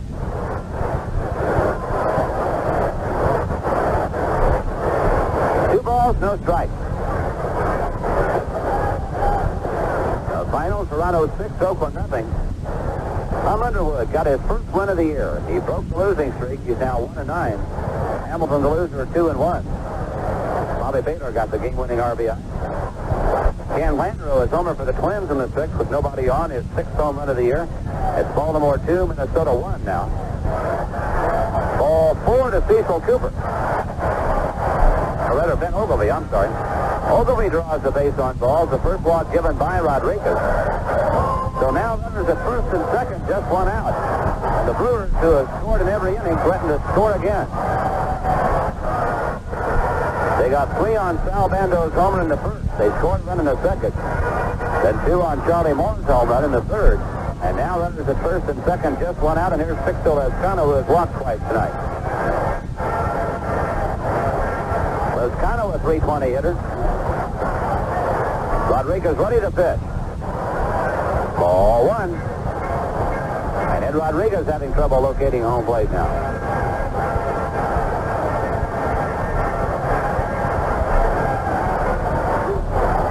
Rodriguez pitch. Strike called, and the count evens out 1-1.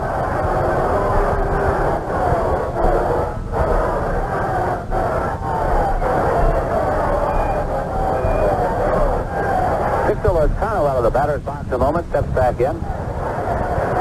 Order with a sign to pitch. Swing and a miss. Lezcano after a breaking ball, it's 1-2.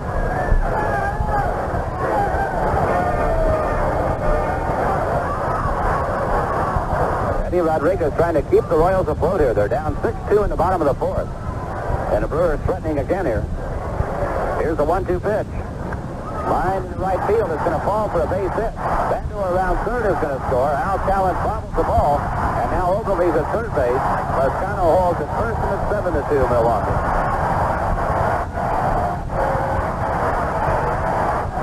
Lezcano a little looper to right. He drives in his 39th run of the year. No errors charged. Al Callen on the play. Cooper was headed for third, so now runners at first and third. And the Brewers keep alive that string of having scored in every inning. Now Robin Yount will hit. He is singled and grounded out to the pitcher. Well,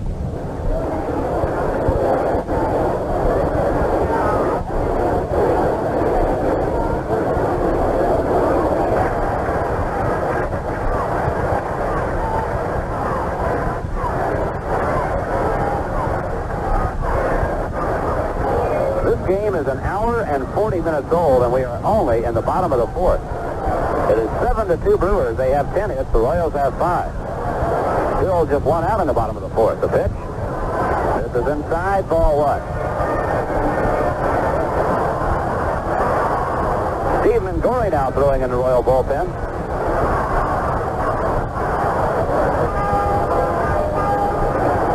Porter puts down a sign. Here's the pitch. Strike on the inside corner. The count evens out 1-1.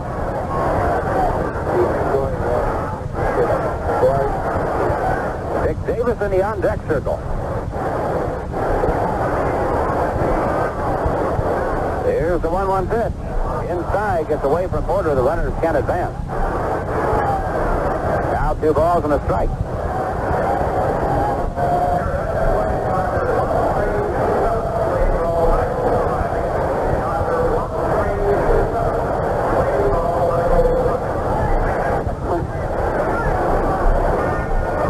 And it's understandable. Now beginning to struggle.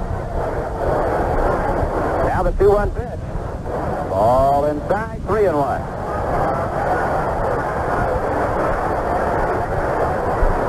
So Eduardo having problems with his control. 2 singles and a walk and produced 1 run. Now 3 balls and a strike to Robin Yount, a dangerous hitter. The pitch. Swung and missed. Full count, 3-2. And we'll see if the Brewers have a mind to send Sixto Lezcano.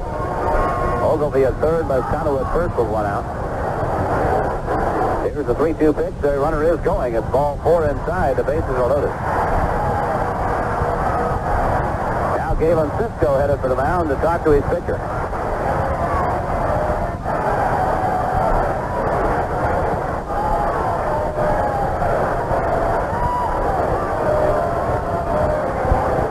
talk about a fellow that's not enjoying life at all these days. Along with Whitey Herzog, the rest of the Royals, Galen Cisco is suffering as much as anyone. He's like a father to the Royal pitching staff. And well, when they hurt, he hurt. And right now they're hurting, so he's hurting too. Bases loaded, 1 out. Dick Davis, the hitter, he is grounded out. He's been out on a fly ball. Brewers in front, 7-2.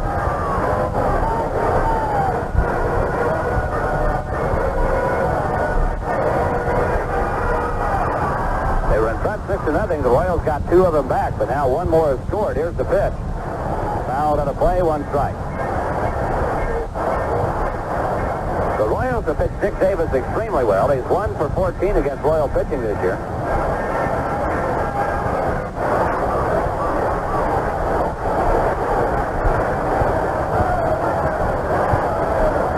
Ball, 1 strike to Dick Davis now as Rodriguez misses.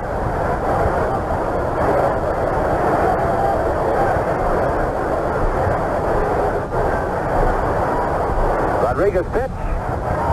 High fly ball. Deep left field. Back goes Willie. Grand slam home run. It is 11-2 Milwaukee.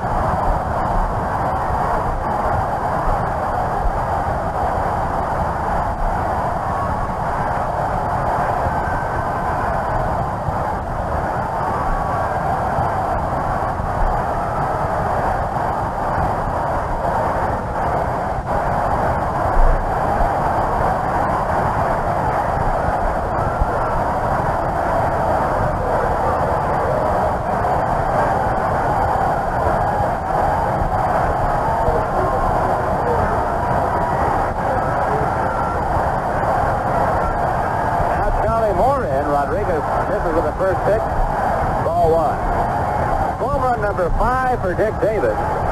Boy, you talk about getting whacked. Royal pitching has been doing exactly that the last few ball games. Strike called, and it's 1-1. Night before last, the Royals gave up 3 home runs, 1 of them a grand slam. The same thing here tonight. The pitch, ground ball up the middle. Knocked down by Frank White. Potek picked it up, throws, and they got him. Play by the middle defense of the Royals. Frank White got a glove on the ball, deflected it toward the shortstop, Fred Potek. Potek was moving to second, toward second, and he came up with it and throws out Charlie Moore. It'll be 4-6-3 the way the play is scored. So now 2 men out. And here's Paul Molitor, who is already 3 for 3 in this game, and we're only in the 4th inning. Pitch to him, line to right field. Out goes Frank White. Molitor's 4 for 4.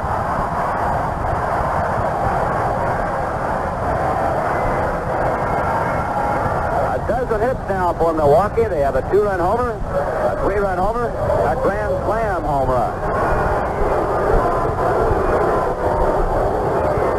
They're still batting in the 4th, and they already have 11 runs on 12 hits.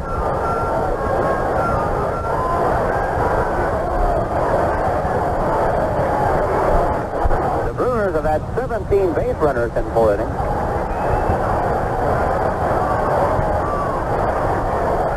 Pitch foul back.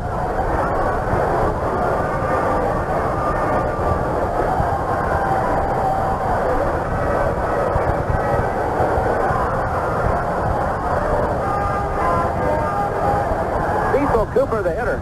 The pitch. Ball high, 1-1. Molitor's 4 for 4. Cooper tonight 1 for 3.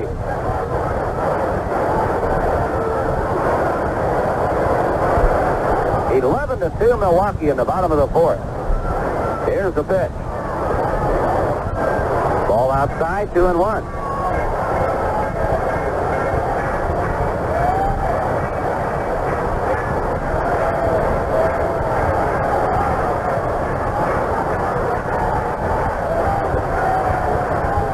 Rodriguez ready, delivers again, and gets a strike on the outside corner. The count evens out 2-2.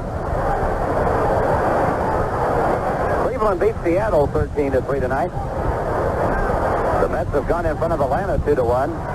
Atlanta batting the top of the ninth in New York. Swing and a foul tip held by Porter, and the inning is over as Cooper strikes out. But the Brewers get 5 runs. There were 4 hits. A man left. And after 4, it's Milwaukee 11, the Royals 2. Let's check the scoreboard. Lots of games going. And the games on the West Coast about to start. One is already underway. That's Chicago and San Diego, Pittsburgh and Los Angeles, and St. Louis and San Francisco are about to set.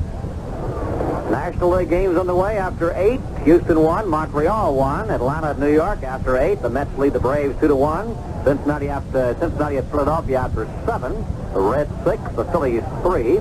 Bench a home run, his 5th of the year for the Reds in the 5th with 1 on. American League scoreboard. Final, Toronto beat Oakland 6-0. We mentioned that a while ago. 6-12-0 for the Blue Jays, 0-5-2 for the A's. Underwood, the winner, his first win of the year. He's 1-9. Hamilton, the loser, 2-1. Attendance at Toronto, Canada, 13,124. Cleveland has just beaten Seattle 13-3. Indians line score 13-19-1. Mariners 3-8-2. Jones a home run for Seattle in the 4th. None on his 14th of the year. California, Detroit after 6.5. The Angels have scored a run at the top of the 7th.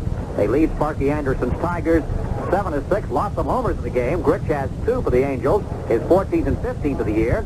Thompson, Tigers, 5th, 1 on his 6th of the year. Summers, Detroit, 5th, nobody on his 3rd. And Landsberg just hit 1 for California in the 7th, nobody on his 7th of the year. 5.5 innings to play. Chicago 7, Boston 2. After 6, Baltimore leads Minnesota 2-1. And after 6.5, Texas 9. New York 1. 8 runs for the Rangers against the Yankees. Home pitch. Goodbye to Louis Tiant. We have played 4 at County Stadium. Milwaukee 11, the Royals 2. Freddie Patek will lead it off.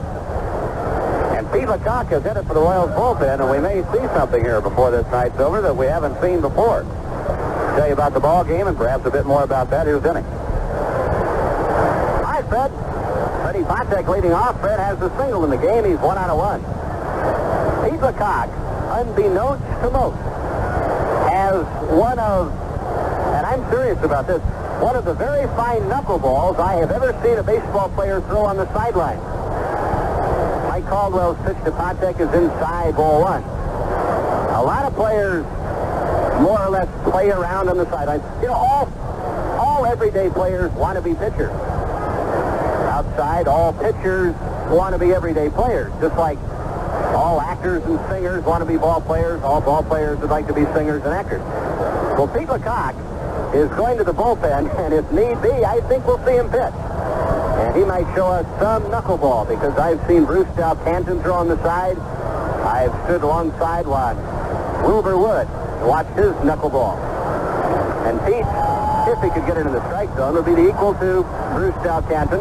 Fly ball right field. Patek retired, 1 away. So Freddie, 1 out of 2. Here's Willie Wilson. Willie flied to left in the 1st, flied to center in the 3rd, 0 for 2. Then if Pete went out and said, he is not throwing right now, there would be one little hitch. He would have to be designated to pitch. And he probably has been. I don't know that he hasn't been, but there is that one little technicality. So. Well, just this year, Wayne Nordhagen has pitched for the Chicago White Sox, and they got into a pinch. Willie takes a strike from Mike Caldwell, 0-1. Remember last year when Baltimore manager Earl Weaver used catcher Elrod Hendricks? There's a swing and a miss. He used him in Toronto. No balls, 2 strikes on Willie Wilson. Final score from Shea Stadium, New York. The New York Mets 2, the Atlanta Braves 1. A rather stormy game which saw manager Bobby Cox ejected. Bouncing ball, Molitor to his left, can't get it. Wilson singles into right with 1 out. And the batter, George Brett. 11-2, Milwaukee. Was it last year that Jeff Newman of the A's pitched against the Royals? Yes, last year Newman, a catcher, did. Elrod Hendricks, we mentioned, did some pitching. He was a catcher. Nordhagen, who pitched, a catcher. But Pete's a southpaw and a first baseman outfielder. I don't think we're likely to see Darrell Porter towing the old slab tonight, is it you? Well, I doubt it. Mike Caldwell delivers, and George, a pretty good cutter, and he fouled it back to the base of the screen, 0-1. We talk about the ball players, the everyday players, the position players wanting to pitch and every once in a while fooling around on the mound. If you're out at the ballpark early some night, take a look at George Brett. He'll do imitations of pitchers. I think he did the best Joe Horner I've ever seen, and only Joe Horner could. He did better than Joe Horner, as a matter of fact. That funny little motion that Joe used to have. We might even see George out there, but I doubt it. Line shot, base hit center field. Gorman Thomas plays it on one hop. Throw back-to-back singles by Wilson and Brett. And here's Amos Otis. The reason I say we're not likely to see Brett out there on the mound is the simple fact that the batter is only 60 feet 6 inches away from the pitcher. And George is much more valuable at third base and certainly more valuable in the batter's box. That base hit by George, his 87th hit of the year. In the Atlanta Mets game, New York to win it 2 runs, 8 hits. Atlanta to lose 1 run, just 2 hits. 2 on, 1 out. Amos Otis at the plate. Mike Caldwell's pitch is Nick Powell, and the count 0-1. Hey, let's check one thing. I said he had to be designated. Dean Vogelbach came in and told me that, and I told him I never heard of it. Now he came back and said he's not sure that he has to be. I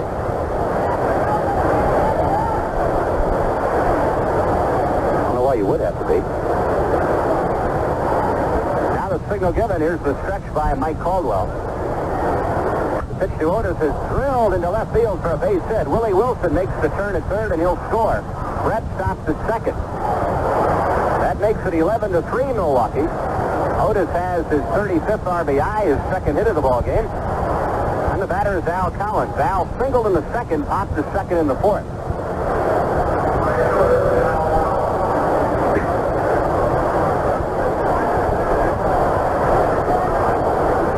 A number of years ago, it wasn't uncommon to have a manager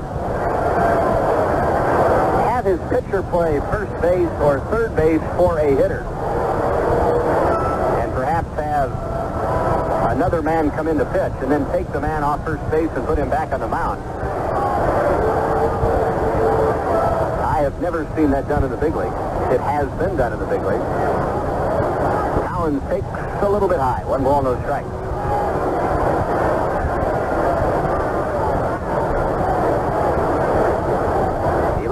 Milwaukee, runners at first and second. Mike Caldwell in quest of his 7th win. His biggest problem right now is just paying attention. He leads 11-3. The Brewers have a dozen hits. 1 ball, 1 strike on Collins. Al has hit safely in 6 straight games. The pitch is made, and Al is swing and a miss. 1-2. The Brewers 3 in the first, 1 in the second, 2 in the third, and 5 in the fourth. Royals 2 in the fourth, 1 in the fifth. Brett at second, Otis at first. 1 out. Caldwell off the stretch. The 1-2 pitch to Al Collins is inside. 2 balls and 2 strikes.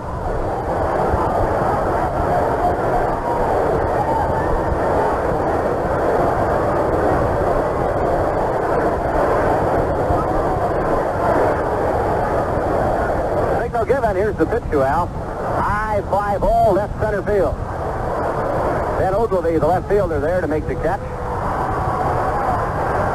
That's 2 out, and here is George Scott. Fly to deep center in the second, singled and scored in the fourth.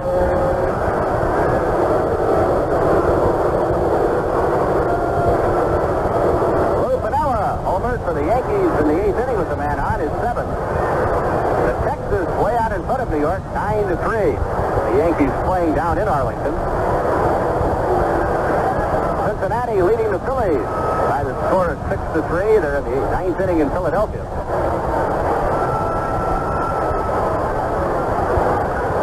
Got a bouncing ball to the hole at short, backhanded by Yount to second base. Out! Amos Otis called out at second base by the umpire, Ken Kaiser. And Otis arguing, he thought that he'd beaten a throw from Yount, who made a tremendous play in the hole at short. Whitey Herzog is going out. So the inning is over. The Royals on 3 hits get a run. We go to the bottom of the 5th. Milwaukee 11 and the Royals 3. Listen, the tales of the game just over at Montreal. Art Howell's 9th inning double drove home the winning run.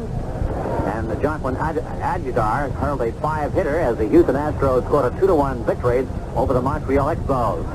Andujar the winner as Houston wins by 1. With 1 out in the 9th inning, the loser, Elias Sosa, 3-4 now, walked Dennis Walling. Howell then followed with a run-scoring double to right center. Andujar, 6-4, recorded a 6 complete games, walking 2 and striking out 2. At Shea Stadium, Lee Mazzilli snapped a 1-1 tie with an 8th inning single, and Craig Swan fired a 2-hitter to lead the New York Mets to a 2-1 victory over the Atlanta Braves. Tavares opened the 8th inning with a triple to left center off losing pitcher and reliever Joe McLaughlin, now 0-1. Gene Garvey came on, and Mazzilli, who drove in New York's first run with a first inning single, stroked the ground ball into right field to score Tavares. Swan, the losing pitcher, is 7-4. A correction on that. Swan, the winning pitcher, now, of course, is 7-4. In the American League, Rick Waits and David Claude combined on an 8-hitter, and Bobby Bonds belted his 8th homer of the year to spark a 19-hit attack, giving the Cleveland Indians their 4th straight victory, a 13-3 triumph over the Seattle Mariners. Yankees still losing big to Texas now after 9-1, but in the top of the 8th, Lou Piniella hit a home run for New York, his 7th of the year. It came in the 8th with a man on base. Let's pause now for station identification. This is the American Forces Radio and Television Service.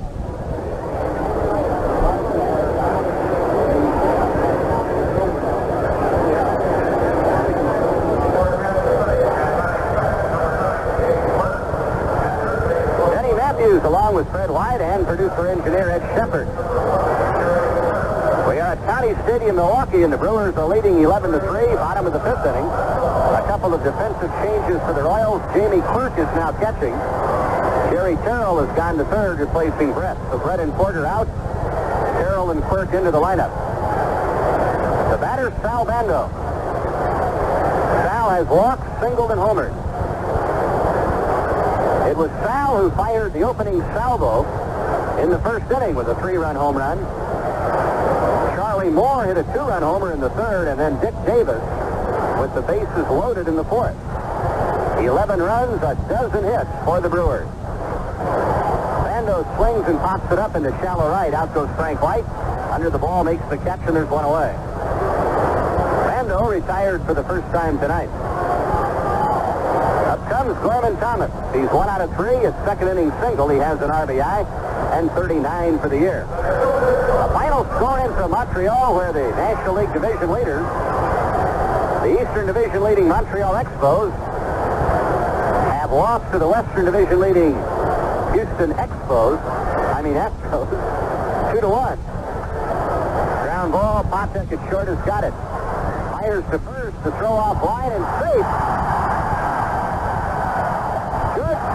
To apply the tag, but Gorman Thomas, making the slide, was able to avoid being tagged, and Patek will draw a throwing error.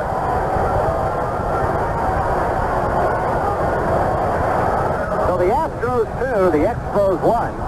Montreal started the day leading the National League East by 1 over St. Louis. Houston started the day leading Cincinnati by a 1.5 games. Houston 2 runs, 5 hits. Montreal 1 run, 5 hits. The batter, Ben Ogilvy. Slide to deep center, bounced to second base, walked and scored. Fly ball, right field. Al Collins there makes the catch. Ogilvy flies to right. The batter, Sixto Lizcano. He has walked twice, singled once, 2 runs scored, 1 RBI. Cleveland 13, Seattle 3 a final. Rick Waits wins his 9th. He's 9-4. Jones the loss. He's 1-7. Well, they had an excellent crowd in Cleveland tonight, 32,627. The Indians now go 1 game over 500. Jeff Torborg has done a remarkable job with that team in the last month and a half. Lizcano takes Rodriguez, pitch outside, ball 1.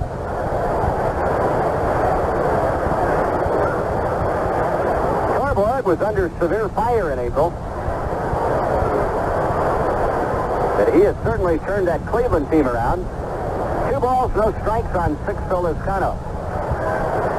The Indians made a trade. They get Mike Hargrove from San Diego in exchange for Paul Dade. That was yesterday. Ball 3 is inside.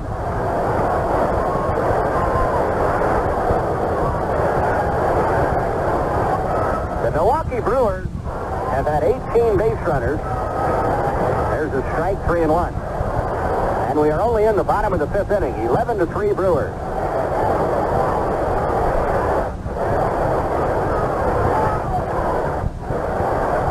Rodriguez pitches. Lined up the middle, base hit. Lozano singles to center. Gorman Thomas on his way to third. 19 base runners.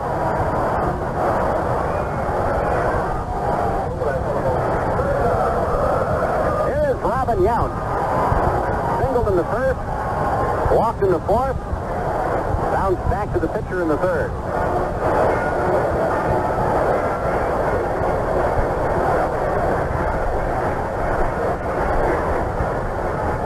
At first and third.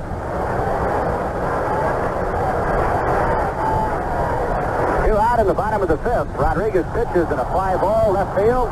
Wilson to his left and back under the ball now. And Willie tucks it away to retire the side. No runs, 1 hit, 1 error, 2 left. They have stranded 8. We've played 5 in Milwaukee in the score. The Brewers 11, the Royals 3. Let's check some golf from Rochester, New York. Jane Blaylock has a 1-stroke lead over Pat Bradley after 2 rounds of an LPGA golf tournament in the Kodak City. Blaylock shot a 3 under par 70 for a 36-hole total of 7 under par 139 in the $100,000 event. It was Bradley who stole the show today. She shot a sizzling second round 67, which included 2 eagles. That's the first time in over a year the player on the LPGA Tour has had 2 eagles in 1 round. She also set records for 9 and 18 holes in her 4-year-old tournament with a round of 31-36. Sally Little, whose opening round 69, tied her with Blaylock for the lead, finished up with a 72. She's in sole possession of 3rd place at 5 under par 141. Second-year pro, Barbara Moxness is 1 shot back in 4th. As a baseball note, Ron Bloomberg has filed a grievance over his outright release by the Chicago White Sox earlier this season. The grievance was filed through the Major League Players Association and Bloomberg's attorney. Bloomberg is still collecting on a 4-year, $400,000 no-cut contract he signed in 1977, but wants to be put back on the White Sox roster in order to qualify for larger pension benefits. Bloomberg has not been signed by any other club, and as a result, his pension time starts on April 3rd. Baseball score in the American League after 7, the Orioles 4 and the Twins 3. We go to the 6th inning, 11-3 in favor of Milwaukee. Jerry Terrell will lead off. He is hitting in Darrell Porter's spot. Jamie Quirk will bat in George Brett's place. That is second in the order.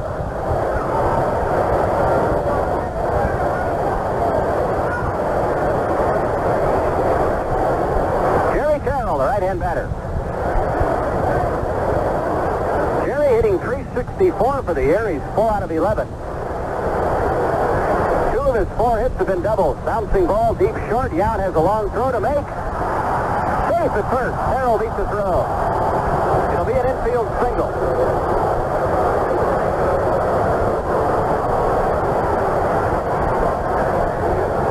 So the Royals have 7 hits in the last 2 innings, plus 1 hitter. John Watson steps in. Duke is 0 for 2. Twice he has bounced into force out. 11 runs on 13 hits for the homestanding Brewers. 3 runs, 9 hits for the Royals.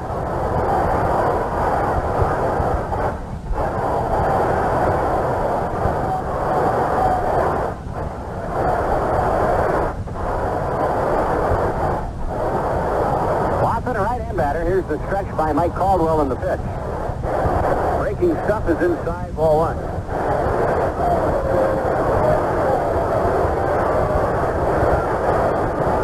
Caldwell, 6 feet tall, weighs 185. Duke tried to take that pitch to right field and missed, and the count is 1-1. Caldwell was born in Tarboro, North Carolina. Lives now in Grafton, Wisconsin, just outside Milwaukee here. Bouncing ball past the pitcher to the second baseman. He's going to tag the runner and throw to first too late. Carroll was out on the tag. Jerry thinks that Molitor missed him and tells Ken Kaiser so.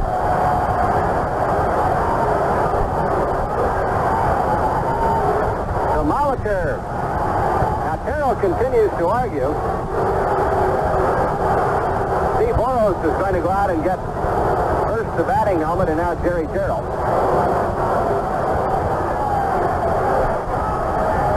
Steve Boros becomes the mediator, steps in between, and that's that.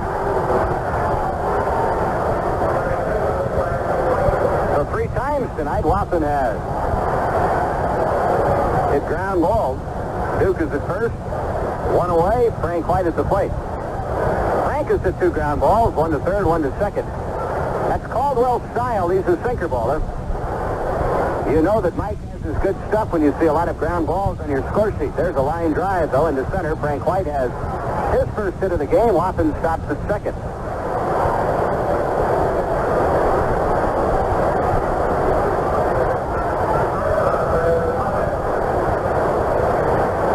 Here's Fred Patek. Freddie singled in the third, fly to right in the fifth.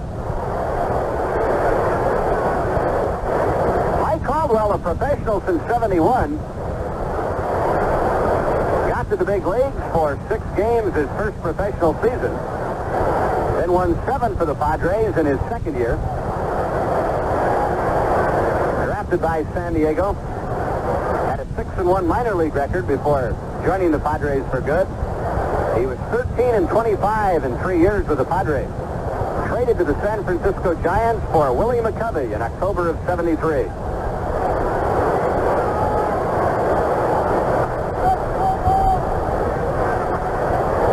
For the moment, as Patek is outside the batter's box. Runners at first and second, 1 away. 11-3 Milwaukee. We're in the top of the 6th. Mike Caldwell set at the belt. Here's the pitch. A high breaking ball, 1 ball, no strike. We mentioned earlier only Ron Guidry of the Yankees had a better year than Caldwell last season. Mike Caldwell led the major leagues with 23 complete games. Shot on the ground. It is a foul ball. Just whistled by the bag at third. 1 ball and 1 strike. Freddie hit the ball with authority. Mike Caldwell was second in the major leagues with 22 wins. Tied for second in the big leagues with Jim Palmer and Bob Nepper of the Giants with 6 shutouts. Palmer of the Orioles, of course. Nepper of the Giants. He was third in the big leagues with an ERA of 2.37. And fourth in the big leagues in innings pitched, 293. Well, that's some year. 2 on, 1 out. The pitch to Freddie is outside. Caldwell set Brewers season records for wins, complete games, earned run average, shutouts, and consecutive wins. In mid-season, he ran off 7 straight victories. The 2-1 pitch, a little bit high. The team that Mike Caldwell tormented the most, the world champion Yankees. He shut out the Yankees 3 times. And the last pitcher to do that was a fellow by the name of Dean Chance with the Angels way back in 1964. Bouncing ball to the hole at short, down to Molitor for the force on Frank White. That's the second out of the inning. Runners at first and third now. Patek now comes up hobbling.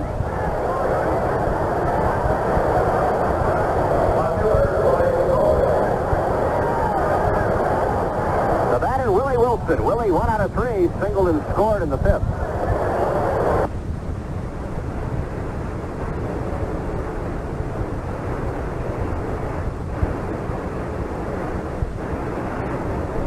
Well, Todd Cruz is going to replace Fred Patek.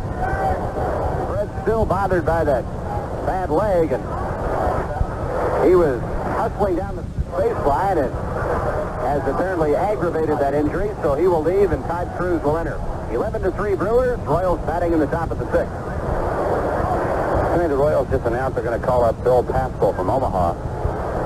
I'm sure in hopes that he'll be here tomorrow and be available for bullpen duty. It looks like the efforts to make a trade have fallen through, barring some last-minute thing tonight, and that doesn't look too hopeful, I wouldn't think. Willie Jamie hits a high drive to deep left field. Back goes San Ogilvie. He's at the wall, and it is gone. A home run. Willie Wilson, a 3-run homer.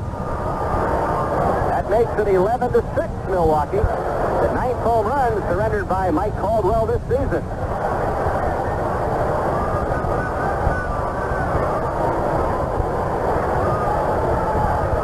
Willie has his 3rd home run of the year. And that's the first one that he has hit out of the ballpark. His first 2 home runs were inside the park home runs. So Willie gets Skelly gift certificate.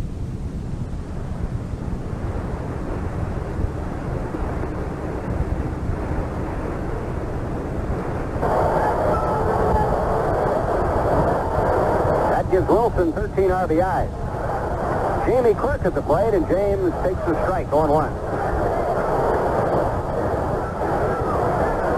There for the first time. Breaking ball is grounded past first base coach Steve Boros. Jamie is 2 out of 6 this year. Then we understand that Texas has picked up left-hander John Henry Johnson from Oakland for Dave Chalk and Mike Heath. Outside. I'll tell you, Johnson is a fine pitcher. He's a left-hander. We saw him last year. But Heath is a very promising catcher. A little bit outside. One more guy you could assume that everybody's after on this at this late hour would be Shane Raleigh of Seattle, probably. Another young left-hander. Hot shot, base hit right field. Quirk singles between Cooper and Molitor. And here's Amos Otis. And they're beginning to squirm around in the Milwaukee dugout.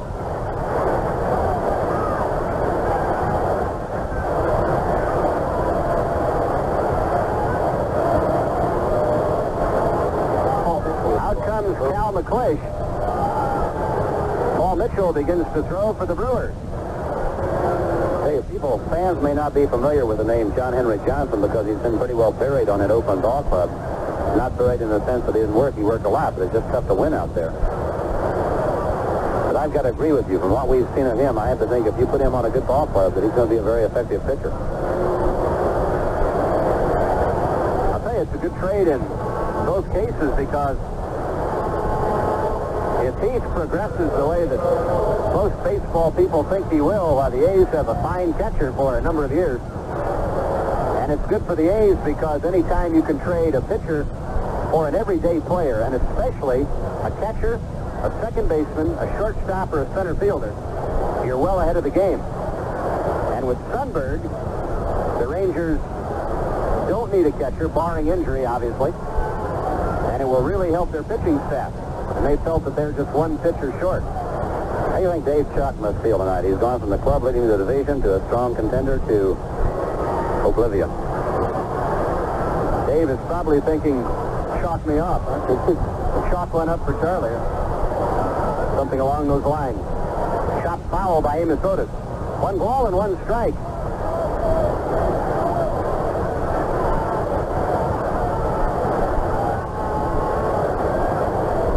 To 6, Milwaukee.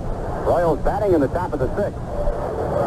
Mike Caldwell pitches. Amos Otis gets a change, and a high change at that, and he bounced it foul past the third base coach, Chuck Hiller. 1 ball, 2 strikes. Tomorrow's papers will make interesting reading. The trading deadline, midnight tonight. There will be some things done this evening. Let's explain that trading deadline. Midnight, New York. Here's the pitch. Inside. If the Royals are trading with a team on the West Coast, for instance, they can do so until 2 a.m. Midwest time. So 3 o'clock in New York, it's all over. Midnight on the West Coast. A drive down the right field line. Chasing it is Lescano, and he makes the foul ball basket-style catch to retire Amos Otis and the Royals in the 6th. The Royals on Willie Wilson's 3-run home run. 3 runs on 4 hits. And as we go to the bottom of the 6th, the score, the Brewers 11, the Royals 6. In tennis today, 4th-seeded Arthur Ashe outlasted South African Bernie Mitten in a 3rd-round marathon lasting 6 hours and 13 minutes to reach the quarterfinals of the Queen's Club Grass Court Championships in London. The 1975 Wimbledon champion finished the match with a 7-6, 4-6, 15-13 win after being interrupted 4 times by rain, which virtually washed out the day's program. France quickly grabbed a 2-0 lead in their quarterfinal European Zone Davis Cup meeting against Switzerland before only 250 spectators. In singles play, Yannick Noah crushed Hans Guntart 6-love, 6-3, and 6-2. And Dominique Fidel defeated Roland Stadler 2-6, 6-2, 7-5, and 6-4. Checking some other things in sports, saying there's an imminent danger of serious disorders during the Pan American Games in Puerto Rico next month. Governor Carlos Romero Barcelo signed an order Friday night in San Juan, mobilizing the National Guard. It is the first time the National Guard, a division of the U.S. Army, has been called out during the administration of Romero Barcelo. The governor declined to take the measure during last year's violent and sabotage strike at the state power company. Barcelo said similar measures have been taken in other nations staging major international sports events. We go to the bottom of the 6th, 11-6 Milwaukee. Dick Davis, Charlie Moore, Paul Molitor coming up. Davis 1 out of 3, but that one was a grand slam home run. It came back in the 4th inning. Eduardo Rodriguez has been in there since the 3rd inning. His first pitch going inside. 1 ball, no strike. The final score, Texas 9, New York 5. So the Rangers over the Yankees in Texas. Inside 2-0. 9 runs, 10 hits for Texas, 5 runs, 10 hits for the Yankees. Down in Chicago, the Red Sox and the White Sox going at it. The White Sox are leading 8-3. It's all 3. 3-0. Carlton Fisk, homered for Boston. It came in the 8th inning with nobody on, his second. The Red Sox still trail by 5, 8-3. Here's the 3-0 pitch. Strike called, 3-1.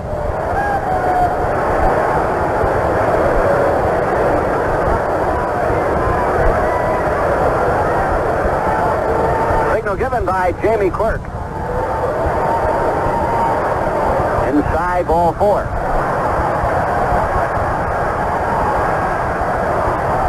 Well, that's only 20 base runners the Brewers have had in 5 innings and 1 hitter.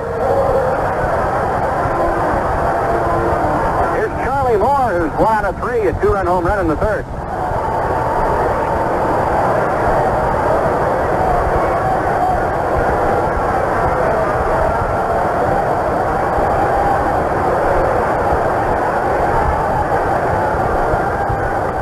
Fly ball into right center. Otis to his left is there and makes the catch. Charlie Moore retired. 1 away in the Milwaukee 6th inning, and here comes Paul Molitor. He is 4 out of 4. 4 singles, 2 runs scored, 2 stolen bases. We salute the Pro-Am dealers in Medicine Lodge, Kansas, Wool Wine Supply Company, and B&G Discount Auto Parts in Kansas City, Kansas. Paul Molitor, a 6-game hitting streak.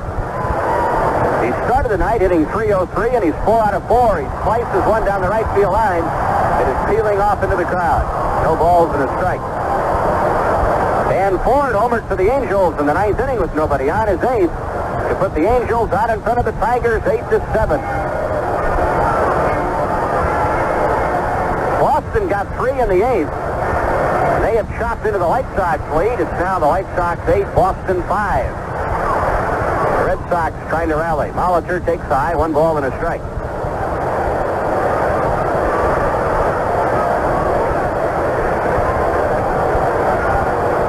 Runs, 13 hits for the Brewers. 6 runs, a dozen hits for the Royals. There goes the runner. Fly ball, short center. Otis is there and makes the catch. Dick Davis retreats to first. Paul Molitor retired for the first time tonight, and the batter will be Cecil Cooper.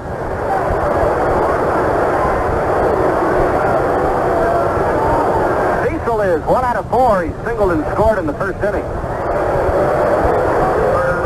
Afternoon, either Marty Patton or Steve Busby against Jim Slayton.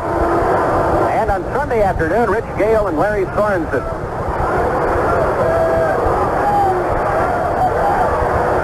Runner at first, 2 down. Here's the pitch. It's way inside, backhanded by Jamie Quirk.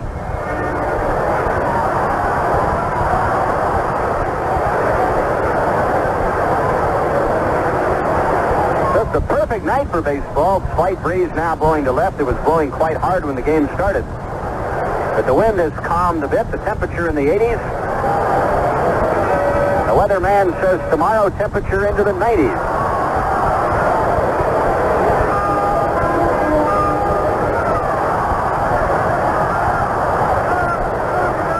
One ball and 1 strike on. Left-hand hitting Cecil Cooper.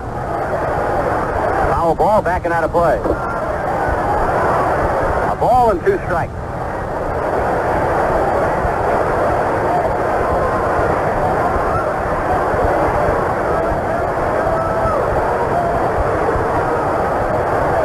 Trying to win their 35th game of the year. They're 34-29. Royals are 33-29. Line to right field. Base hit for Cooper. Dick Davis puts on the brakes at second.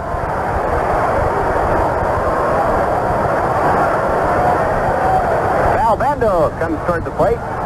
Val hit a 3-run homer in the first, walked in the second, singled and scored in the fourth, and popped his second in the fifth.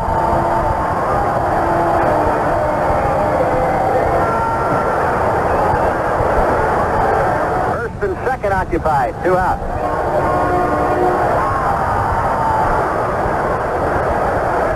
Right-hander against right-hander. Outside to Sal, ball 1.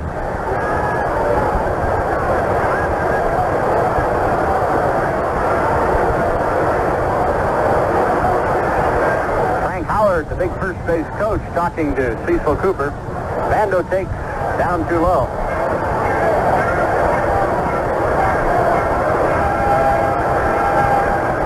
Is listed in the Milwaukee Press Guide at 6'7", 300 pounds. He has definitely lost weight since last year. There's the breaking ball for a strike, 2-1. His weight last year was in the neighborhood of 375. He was born in Columbus, Ohio. Makes his home in Green Bay, Wisconsin. He attended Ohio State. Fine basketball player there. Hits the foul ball, backing out of play. Quirk to the screen, but nothing doing. 2 balls and 2 strikes. Frank Howard in his major league career hit 382 home runs. 123 in the National League. He was with the Dodgers. 5 full seasons with the Dodgers. Then spent 7 years with the Washington Senators. 259 career homers in the American League. And a very respectable batting average for a slugger anyway, a 273. Bando hits a high pop foul. George Scott right to the barrier, no play. So Frank Howard played 15 years in the big league. He was the National League Rookie of the Year in 1960 with the Dodgers. Finished his career with the Tigers, spent 74 in Japan. By the Dodgers in 1958. He hit one of the hardest home runs I have ever seen hit off the Royals left-hander Tom Bergmeyer at the old stadium in Washington, D.C. Bouncing ball to short. Cruz goes to White for the forced play on Cooper at second, and that's the inning. 1 hit, no runs, a walk, 2 left. They stranded 10, but they've scored 11. At the end of 6, the Brewers 11, the Royals 6.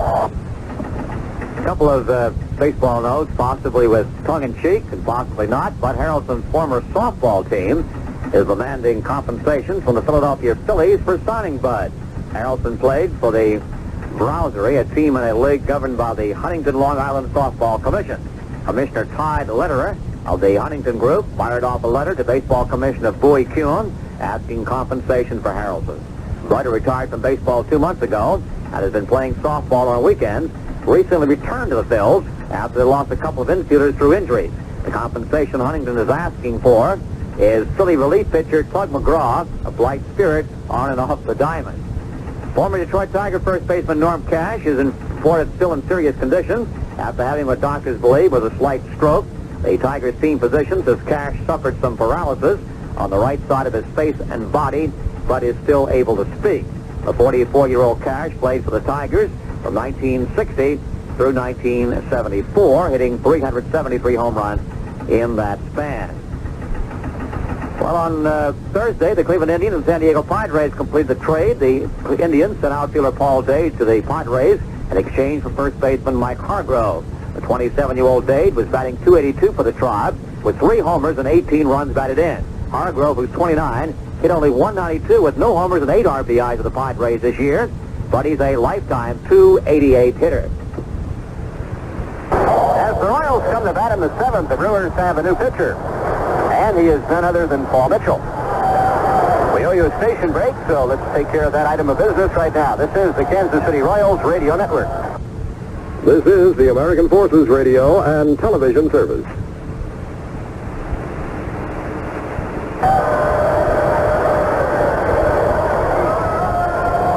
Danny Matthews, along with Fred White and producer-engineer Ed Shepard at County Stadium, Milwaukee, where a fine crowd of 32,812 see a lot, hits, runs, a couple of errors, 11 runs, 14 hits for the Brewers, 6 runs, and 12 hits for the Royals. So Paul Mitchell takes over.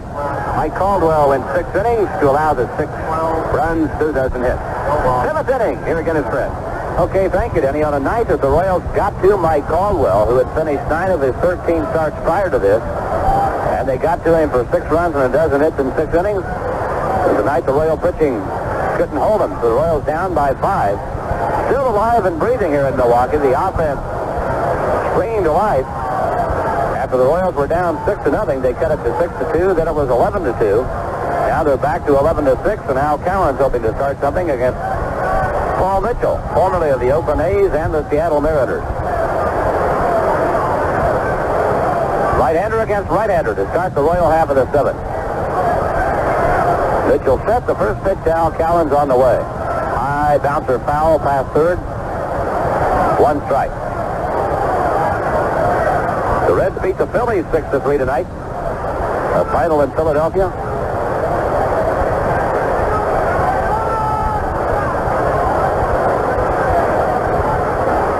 Mitchell ready. Here's the pitch. High fly ball, right field. 6 to Lezcano. Just in a couple of steps, makes the catch. Al Cowan's retired. He's 1 for 4 tonight. Now George Scott, who has singled and scored, he's 1 for 3. And again, the Brewer fans greet Scott with boos.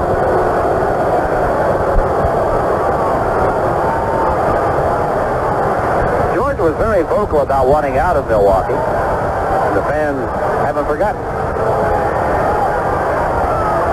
And aren't likely to. Mitchell ready to pitch. Swing and a miss by Scott. Jerry Terrell next.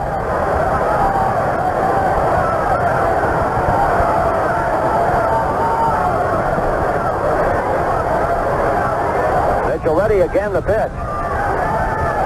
Outside, 1-1. The Royal offense tonight has been marked by a 3-run homer by Willie Wilson.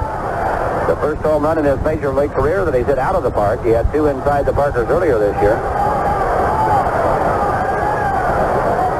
Now Charlie Moore out to talk to Paul Mitchell. The conference breaks up in a hurry. George Scott wearing number 0. He had always worn number 5, but you know who that belongs to on the Royals. Strike call, 1 and 2. In case you don't, George Brett.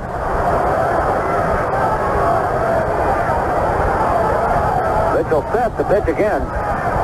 Ball outside. The count evens out to 2. Paul Mitchell thought he had him struck out.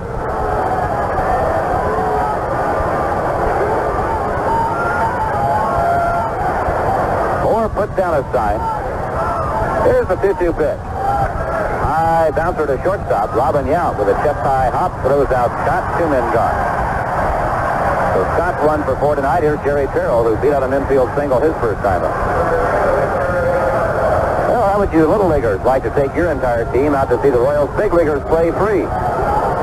For your chance, just register at any participating Unit Royal dealer. Terrell in, 2 out, nobody on, top of the 7th, 11-6 Milwaukee.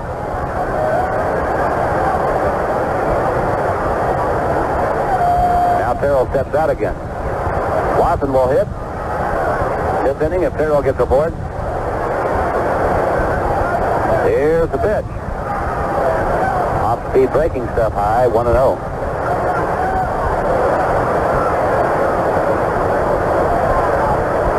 Moore puts down another sign. Mitchell set again to pitch. High fly ball, center field. Gorman Thomas backpedaling in front of the warning track. Brings it down, and the inning's over. The Royals go 1-2-3. We go to the bottom of the seventh in Milwaukee. The Brewers 11 and the Royals 6. Well, one of the longer ball games, at least a little bit longer than average. We usually figure about 2 hours and 45, and we're heading down 20 minutes away from the 3-hour mark, and we still have possibly 2.5 innings to go. With a big lead, though, we may only have 2 because Milwaukee was not bad in the home ninth. Well, San Francisco Giants fans have Ron Gordon to thank for 75-cent hot dogs at Candlestick Park. Yesterday, Gordon won an 11-month title to get the San Francisco Park and Recreation Board to roll back a 5-cent hot dog surcharge that had granted Stevens California Enterprises. The company asked for the surcharge to pay for wrapping the dogs in paper as required by the state health code. The 33-year-old biology teacher drew charts, even demonstrated hot dog wrapping to show the Recreation Board it could be done a lot faster than Stevens was claiming. When the board voted yesterday to roll back the extra nickel, and elated Gordon said, "Hot dog." That's not really what he said. He said, "I can't believe it took this long. A friend's wife was pregnant when she began, and now they have a 10-month-old baby. So it's still hot dog." All right, let's check the scoreboard now. The Yankees have been beaten by Texas 9-5. Baltimore, Minnesota on the top of the ninth. Orioles at bat, and it's all tied up at 4-4. Final in National League. Cincinnati beat Philadelphia 6-3. Mets 2, Braves 1. Houston won over Montreal 2-1. Game just underway. 1.5. Pittsburgh 1. Los Angeles nothing. No score after 2 between St. Louis and San Francisco. Nothing in yet. Chicago and San Diego, but they are underway. Some other finals in the American League. Toronto 6, Oakland nothing. That game was finished a long time ago. Cleveland slaughtered Seattle 13-3. And California eked out an 8-7 win over Detroit. Sparky Anderson is 0-2 as new skipper of the Tigers. The bottom of the seventh in Milwaukee. Steve Mangori takes over on the mound now for the Royals. Ed Rodriguez went 3 1/3. Gave up 7 hits, 5 runs, a home run. The Royals are going to have to come back or slip 5 games behind California. The Angels have hung on to defeat Detroit 8-7 tonight. Cardinals 3, Cardinals nothing, San Francisco nothing, the bottom of the third. White Sox beat Boston 8-5 tonight. Mangori's first pitch to Gorman Thomas misses outside, ball 1. In Cincinnati's win, Tom Seaver got the win. He's 4-5. Christensen the loser, 1-4.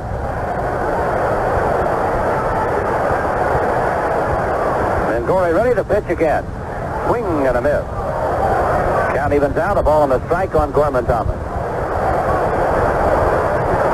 Certainly the most excitement in the park right now is disturbance down the left field line. Everybody paying attention to that and none to the game.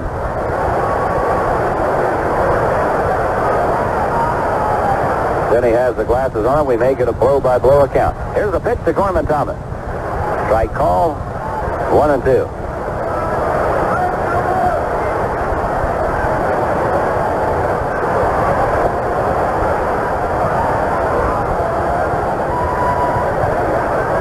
Nobody on, nobody out. Bottom of the seventh, 11-6. Milwaukee.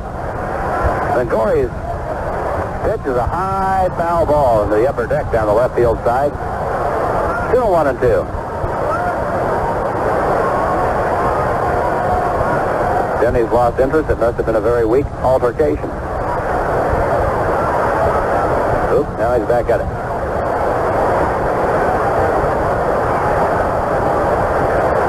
Gorman Thomas waiting, Mangori winding. Here's the pitch. Way outside, count evens out 2-2.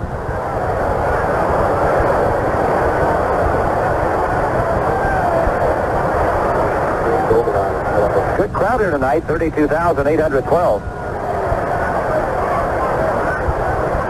Mangori's pitch. Misses. bases and a full count, 3-2.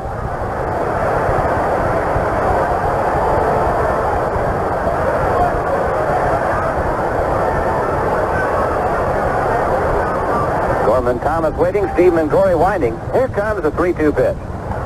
High foul ball down the left field side again. Gorman Thomas had home run range, but it was foul. 3-2 the count.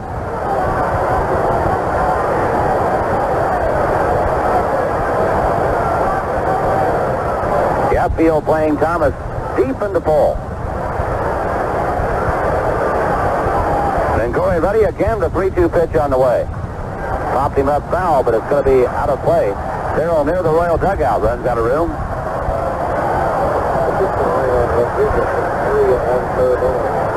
So still 3-2 to Gorman Thomas. 7 hits, 3 walks, 1 strike, 1 So Mangori with a new baseball set to work again. Gorman Thomas back in. Again the line, and again the 3-2 pitch. Ball 4.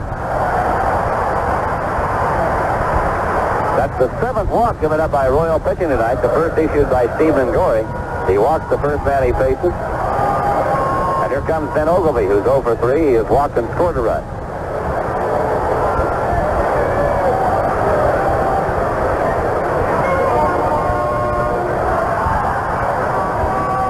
The 6 men who had walked prior to this, 3 had scored. So yes, the base on balls does hurt. It's 11-6 Brewers. We're in the bottom of the 7th. Ogilvie in. Scott holding the runner at first to pitch. Ground ball.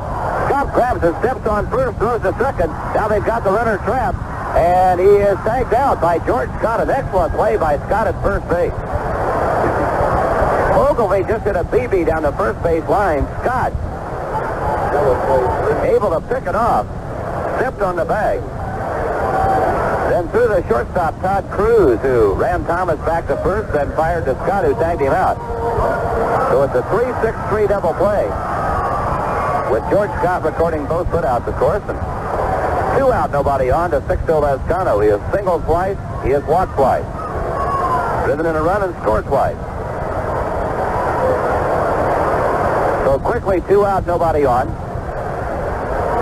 And now Lascano in, Mangori's pitch.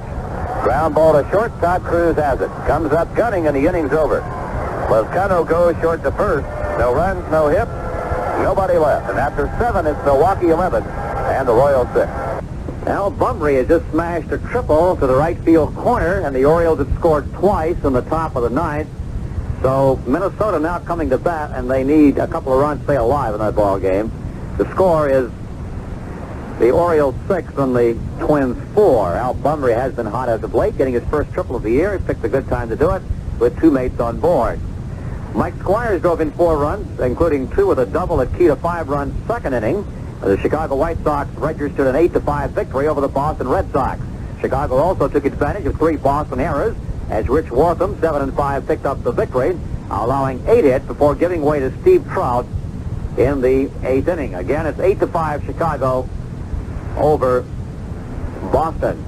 Dan Ford's now at the 7-7 tie with a 9th inning homer, and Bobby Grich belted a pair of home runs, driving 3 runs, giving the California Angels an 8-7 victory over Detroit, and handing new Tigers manager Sparky Anderson his second loss in as many nights. And John Grubb and Al Oliver each drove in a couple of runs in an 8-run 5th inning to propel the Texas Rangers to a 9-5 win over the New York Yankees. New York starter Ed Figueroa retired the first 11 men he faced, but after the Rangers tied the game 1-1 in the 4th, they sent 12 men to the plate in the 5th for their most productive inning of the season.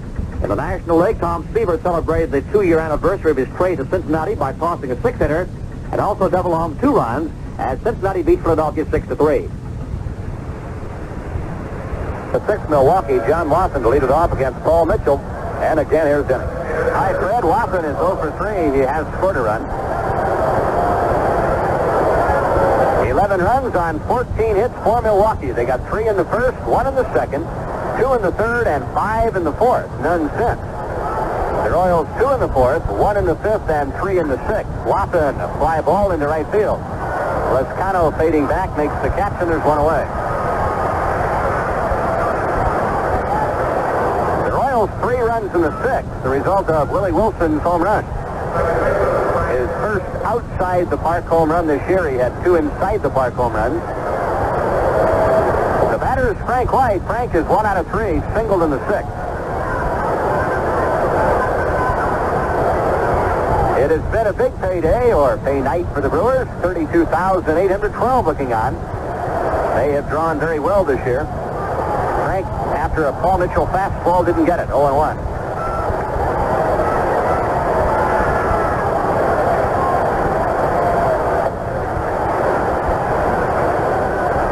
The Brewers started the night having drawn 585,000 so far. Frank, fooled by a curve, hits a foul ball by the Brewer dugout, and Charlie Moore, the catcher, makes a nice catch. Paul Mitchell really pulled the string on a breaking ball, and Frank, off stride and fooled, fouls out.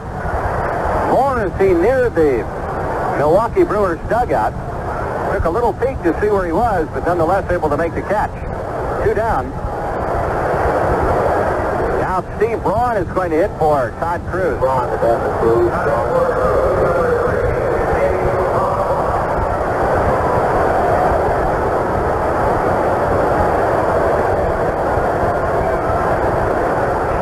Has a 4-game hitting streak alive, having gone 7 for 15. 4 runs, a pair of homers, and 3 RBIs. Steve, in his last 6 games, has gone 9 for 21. He takes a strike, 0-1.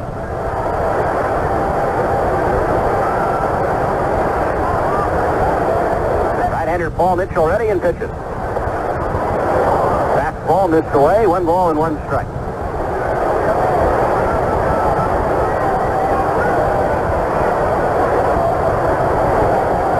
Game in the top of the 8th. The Royals down 11-6.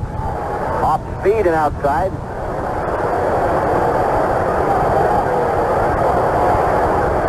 Mitchell's 2-1 pitch. Braun chops one foul off his front foot, and that one stung. Get your Red Hot! Get your Red Hot! Right here! Get him here! Get home here! Cold here!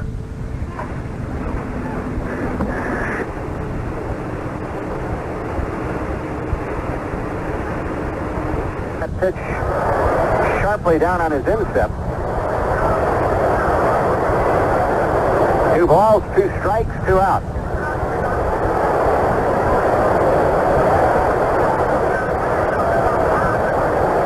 Now we're ready. Paul Mitchell's 2-2 pitch.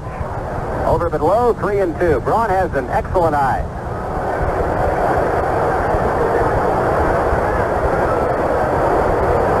He comes in a high drive to deep right field. Lescano on the warning track, has room, makes the catch. And that ends the inning. Steve Braun hits the ball deep and out. The Royals down 1-2-3 in the top of the 8th.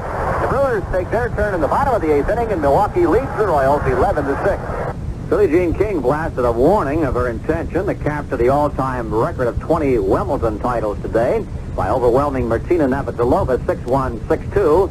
in just over 45 minutes at England's Chichester tennis tournament. The 35-year-old King was more alert, more enthusiastic, and more competitive than the Wimbledon champion. Navratilova won the first game, but then lost 10 in a row in a spell of utter depression and lack of touch with the soft grass.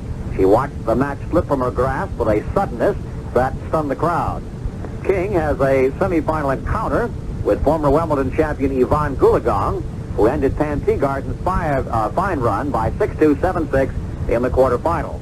Early in the day, Teagarden had beaten Rosie Casal 2-6, 6-2, and 6-3. At London, temperamental tennis star Anastasia, mainstay of a little-known Romanian squad, scored a straight-set victory over West Germany's Peter Elter to keep his country hopes alive in the European Zone B quarterfinals of the Davis Cup. Anastasia, one of the absentees from this month's upcoming Wimbledon Championships because of nagging injury, won 6-4, 6-4, and 6-2.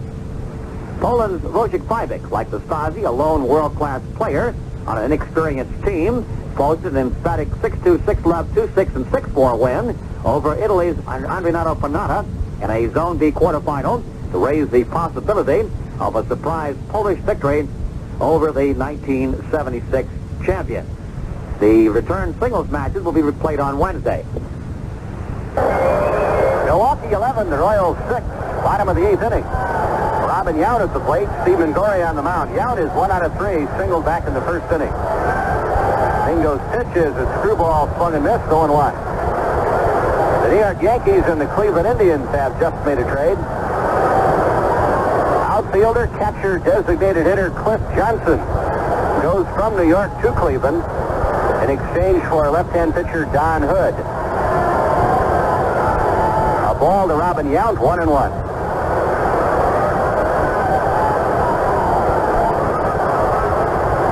Here's the pitch. Ground ball sharply hit. Washington now at short. Nice backhand pickup in the throw. He got him. Oh, what a play by UL. Washington, who has just entered the ball game. Braun, remember, batted for Todd Cruz. UL makes a sparkling play deep in the hole at short. Not only a fine stop, but an even better throw. Yount can run. One away. Here is Dick Davis.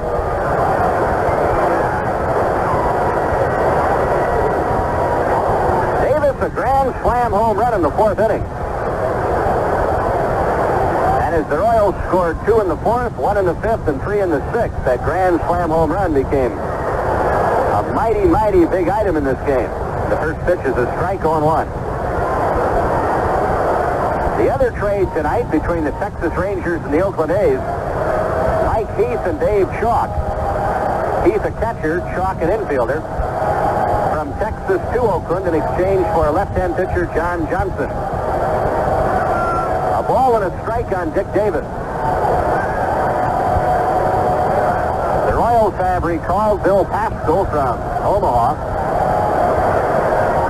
Ground ball sharply hit. Terrell at third, scoops it up. On to George Scott in time.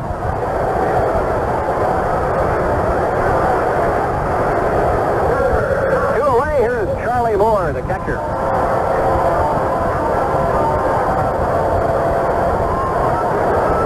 Has kicked in a 2-run home run to the Brewer cause. He's 1 out of 4. He's also flied to center, bounced out, and been called out on strike. Paul Splittorff made the start his first pitching assignment. He missed 9 days, because of the flu. Bouncing ball, foul outside third.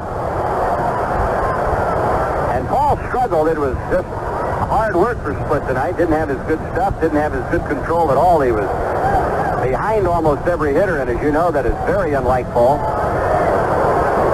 So he missed a week and a half, and he paid the price tonight. So did the Royals. The Brewers had the Royals down 6-0 after 3, and 11-2 at the end of 4.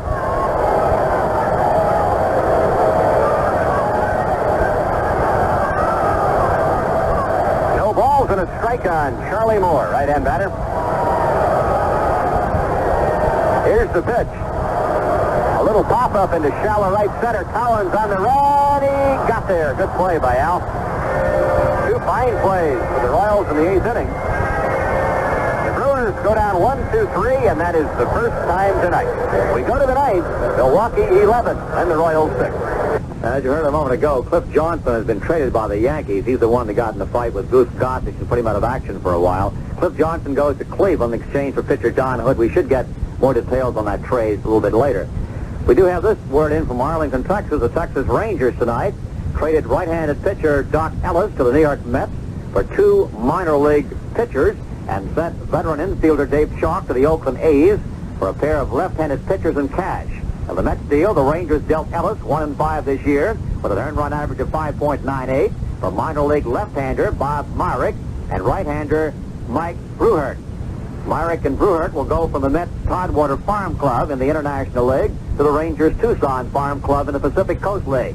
Ellis, who has played for Pittsburgh, the Yankees, Oakland, and the Rangers, was traded to Texas during the winter of 1975-76.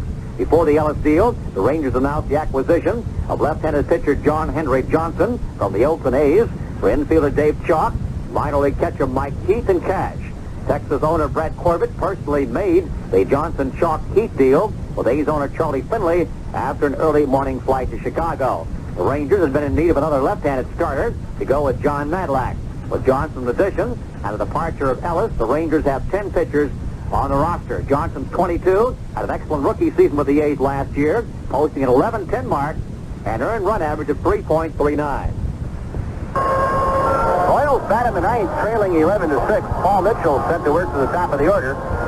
Willie Wilson, Jamie Quirk, and Amos Otis. Paul Mitchell, if he works this inning without any difficulty, is eligible to get a save, having worked 3 innings. Mike Caldwell went the first 6. And Mike stands to win his 7th game. A final score from Chicago. The White Sox have downed the Boston Red Sox 8-5. Rich Wortham the win, now 7-5. Mike Torres the loss. Mike is 6-5. And a big, big crowd in Chicago tonight, 46,556. And the White Sox sent them home happy. Line drive off the bat of Wilson, base hit. Willie has his 3rd hit of the night. He started the night at .342. He's 3 out of 5. 2 singles and a 3-run home run. 2 runs scored.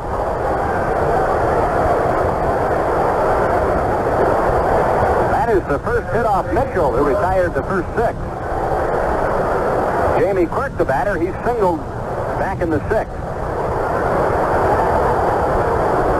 Royals down 11-6. The stretch by Mitchell. The pitch to Quirk is a fastball outside. The White Sox to win at 8 runs, 9 hits. Boston 5 runs, 11 hits. White Sox got 2 in the first, 5 in the second. Jamie had a good cut and he fouled tip. 1 ball and 1 strike.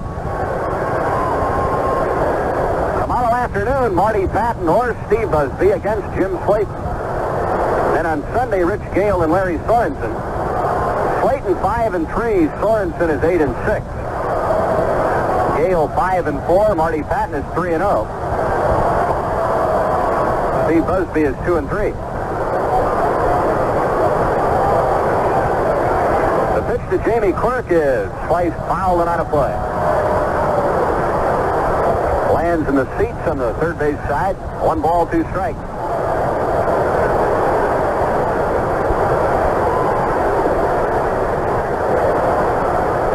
Willie Wilson at first, nobody out.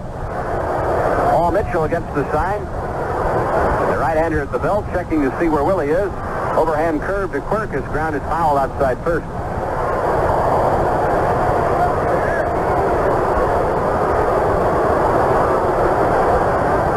Brewers trying to even up the season series between these two clubs at 2 games apiece. The Royals won 2 out of 3 last week in Kansas City.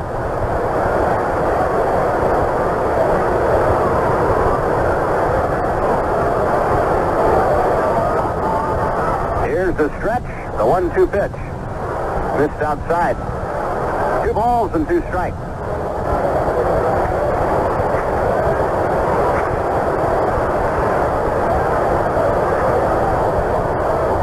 This is Mitchell's 2nd appearance since joining the Brewers.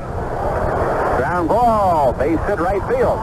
Willie Wilson around second, applies the brakes. So the Royals have something cooking here. 2 on, nobody out. That means action in the Milwaukee bullpen. George Bamberger, the manager of the Brewers, striding very purposefully toward the mound.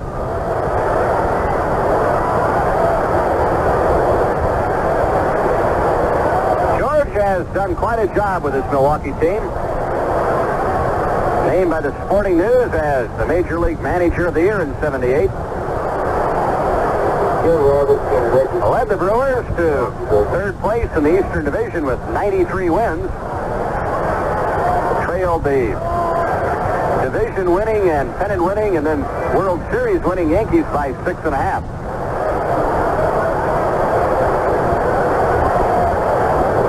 Bamberger spent 10 years as pitching coach with the Baltimore Orioles and had 18 20-game winners in 10 years. He's going to leave Mitchell in to pitch to Amos Otis. Amos 2 out of 4, a couple of singles. 2 on, nobody out, 11-6 Milwaukee, and there's a shot to center field. Gorman Thomas, though, is there, and he makes the catch. That ball was hit on a line, and then at the last moment it sort of dipped on Gorman Thomas, but he stayed right with it. Otis lines hard to center. Here's Al Collins. Al is 1 out of 4, singled his first time up. Facing Mitchell just once, he flied to right field.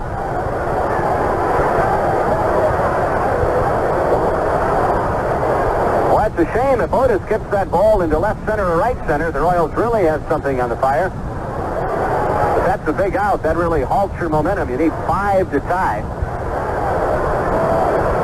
The Royals could have used a break with regard to the location of that line drive, but Thomas was playing Otis perfectly.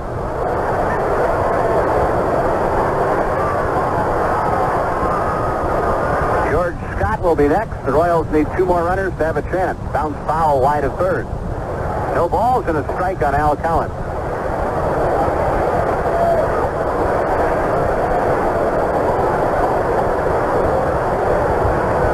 Runs on 14 hits for the Brewers, 6 runs on 14 hits for the Royals.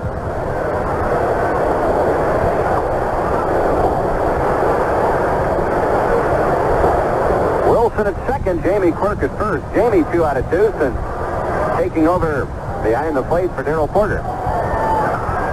Fly ball, short left field. Ogilvy's going to have to hurry. Base hit. Willie Wilson to third, and the bases are loaded. Ogilvy tried to decoy Willie. Then tried to act as if he was going to make the catch, but Willie knew better. Here is George Scott, and he could pull the Royals to within 1 single run.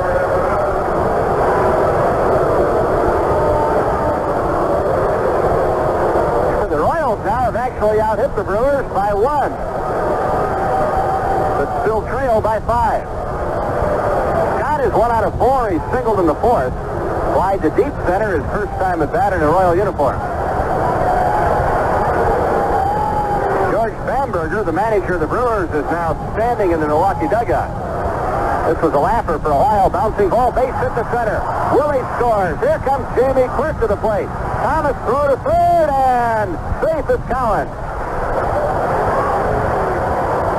11-8, and the tying run is at the plate. Jerry Terrell is coming out.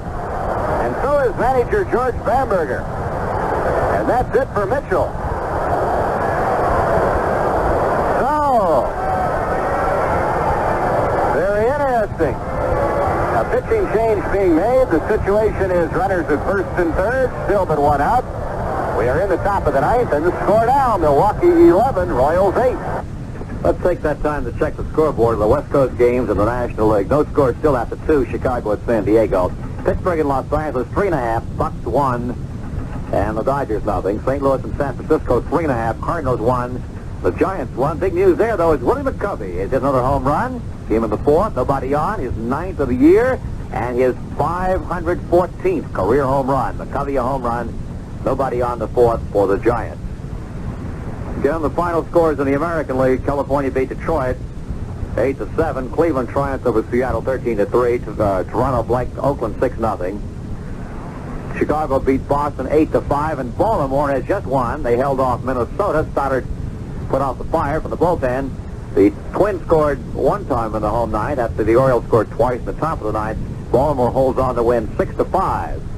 Now, by winning, the Red Sox losing to Chicago 8-5. The Orioles are now 2 games in front of the Boston Red Sox in the American League East. Milwaukee hoping to hold on to win this one. If they do, they'll still 6 back. The Yankees have lost to Texas, but the Yankees are 7.5 behind Baltimore. Yankees 33-30, Orioles 40-22. Detroit's lost, so they're 8.5 back. Cleveland remains 8.5. Toronto 22.5. In the West, California has won, so right now, at the moment, after Minnesota lost, they are now 4.5 in front of the Twins. Back at County Stadium, Reggie Cleveland now pitching. He's 1-3 with 2 saves. This is his 17th appearance. His earned run average is 4.11. Allowed 35 hits in 31 innings, 12 strikeouts and 9 walks. With Reggie Cleveland now going to take over for Paul Mitchell, Pete Lecoq has grabbed the bat, and he'll be hitting for Terrell. Waffen follows Pete Lecoq. At Dodger Stadium tonight, the Pirates are leading the Dodgers 1-0. The Dodgers are batting in the bottom of the 4th. Willie McCovey has homered for the San Francisco Giants. That came the fourth inning with nobody on. It was the 514th of his career. His 9th this season. San Francisco on McCovey's home run has taken a 2-1 lead over the St. Louis Cardinals. San Diego hosting the Cubs. No score in the bottom of the third inning. Baltimore, Minnesota. Baltimore 6, Minnesota 4. The Twins are batting in the bottom of the ninth. Baltimore got 2 in the top of the ninth.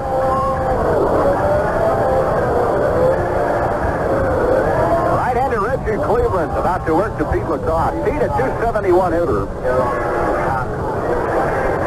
Pete hasn't homered yet this year.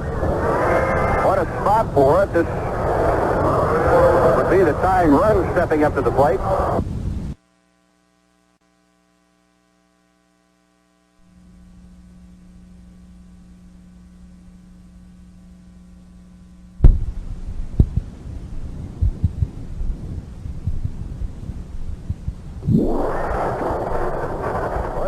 Pete has done against the Brewers this year.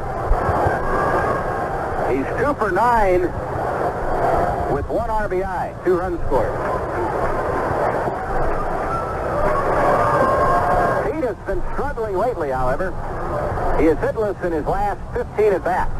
Runners at first and third, 1 out, and a shot into left center field. Ogilvie is there and makes the catch. Now Collins tags the third and scores after the catch. It'll be a sacrifice fly and an RBI. But the Brewers tickled to death to trade that run for the out that they got. Here's John Watson.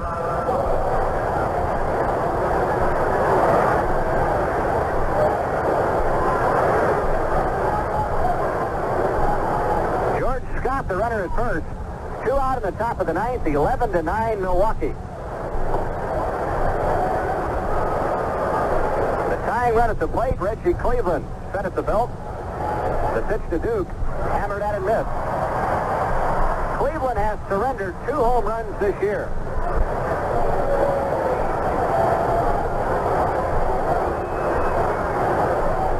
Two years ago, when Watson hit his first 2 big league homers, one of them was hit right here in this ballpark. The 0-1 pitch, up too high, 1 ball and 1 strike.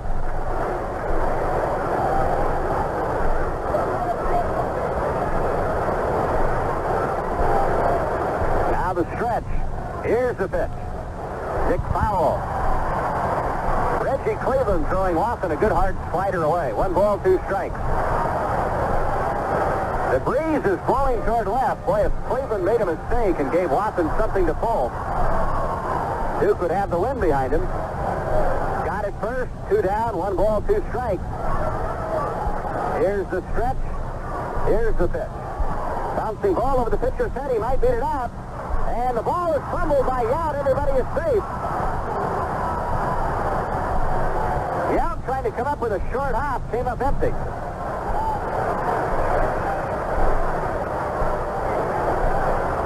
Let's see how they score it. Probably a base hit.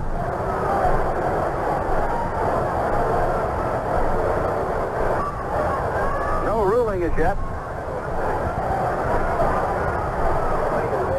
It is a base hit. Here's Frank White. Now the tying run at first and the lead run at the plate. The Royals trailed 11-2 after 4 innings. Now it's 11-9 and they have the tying run at first. Low and outside. It got away from the catcher, but no advance.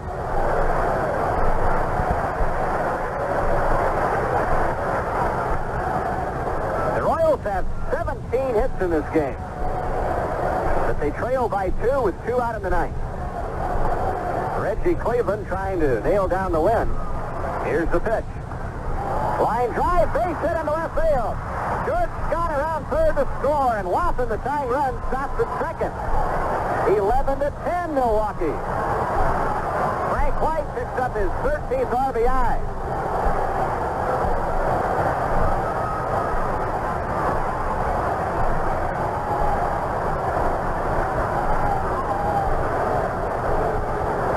UL Washington. UL batting for the first time tonight. Batting average 254, 10 RBIs. He's a switch hitter. Out comes George Bamberger.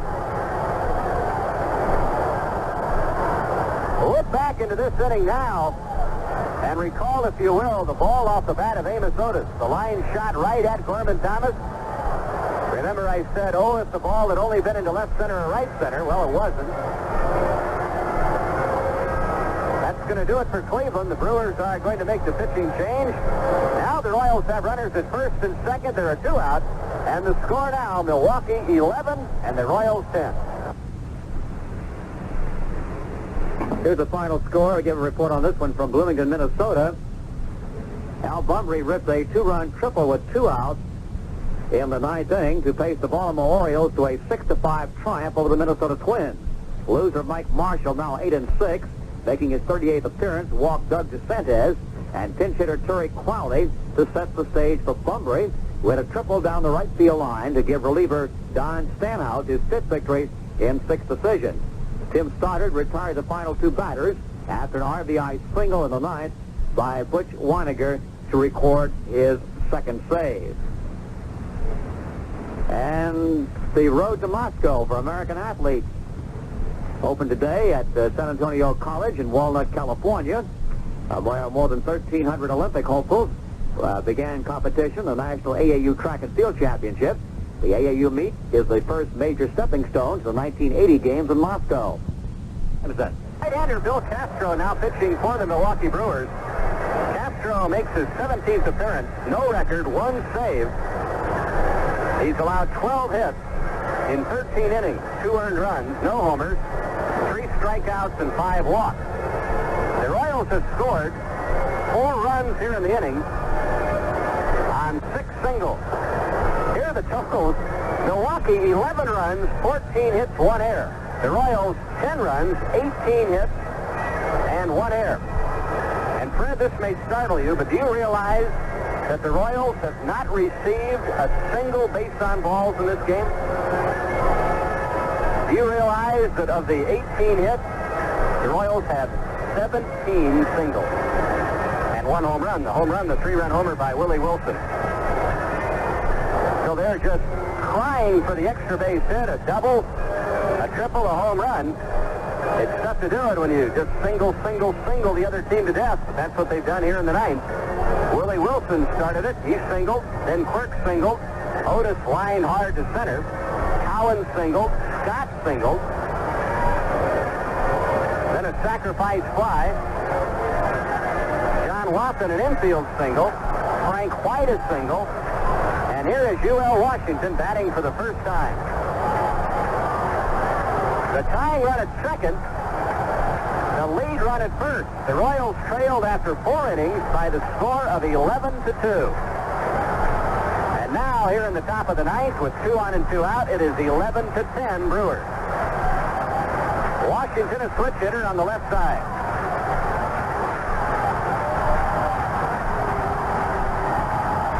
Bill Castro getting ready. Here's the stretch, and now he steps off the rubber.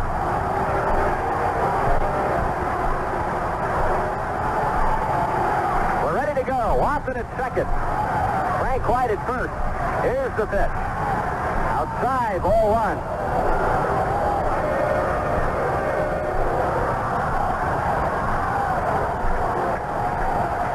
One ball and no strikes. A base hit could tie it. An extra base hit could give the Royals a lead. Base hit left field. Here comes Watson. He's going to try to score. Just so will get him. Safe. The game is tied. I don't believe it. U.L. Washington gets the Royals' 18th single of the night. And here's the man who started it, Willie Wilson.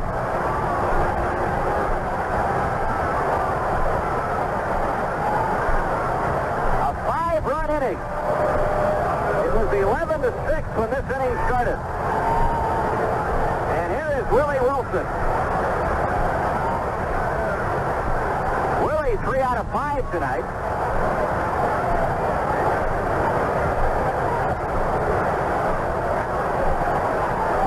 The Royals have risen from the ashes.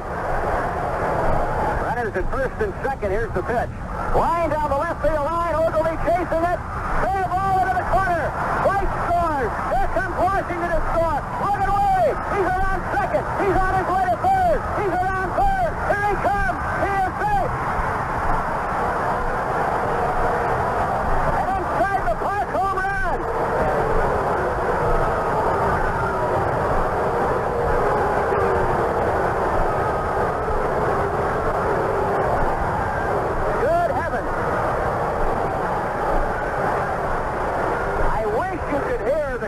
here at County Stadium. They are just done. And why not? The Royals have 8 in the 9th. Willie Wilson has his 2nd home run of the game, his 4th home run of the year, and his 3rd inside the park home run. A little slicing, looping drive down the left field line. Jamie Quirk rips one into right center field. Gorman Thomas can't get it. And it bounces into the stands. It will be a ground rule double. Jimmy, don't wake me up just now. I'm having the most pleasant dream. I was having a nightmare a while ago, and I've got that sorted out, and I'm having this real good dream, so don't disturb me for a while. Don't believe this. I'll tell you, Fred, the nightmare right now belongs to the Milwaukee Brewers manager, George Bamberger. Paul Mitchell, in relief of Mike Caldwell, sailed into this inning, having retired 6 straight men in 2 innings of work. And all of a sudden, you talk about everything collapsing around you. Here's Amos Otis. Willie Wilson has 6 RBIs in this game now. 2 singles, 2 home runs.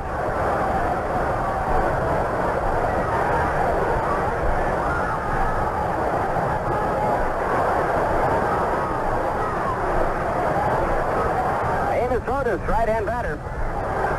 Here's the pitch. Going outside, ball 1. Amos 2 out of 5. He is one of only 2 men to make out here in the inning. And he hit a line shot right at center fielder Gorman Thomas. The other out was the sacrifice fly off the bat of Lecoq. Breaking ball for a strike. 14-11 Royals. 21 hits.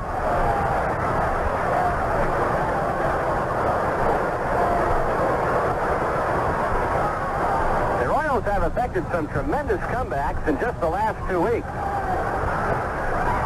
Amos is swinging a miss. And this one, with Darrell Porter and George Brett out of the lineup. The Royals trailed, remember, by the score of 11-2. It is now Royals 14, Brewers 11.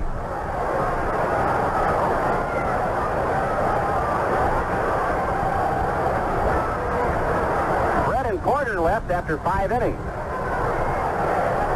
1 ball, 2 strikes on Otis. Jamie Quirk at second. Jamie is 3 out of 3 since coming in. Otis takes a little bit outside.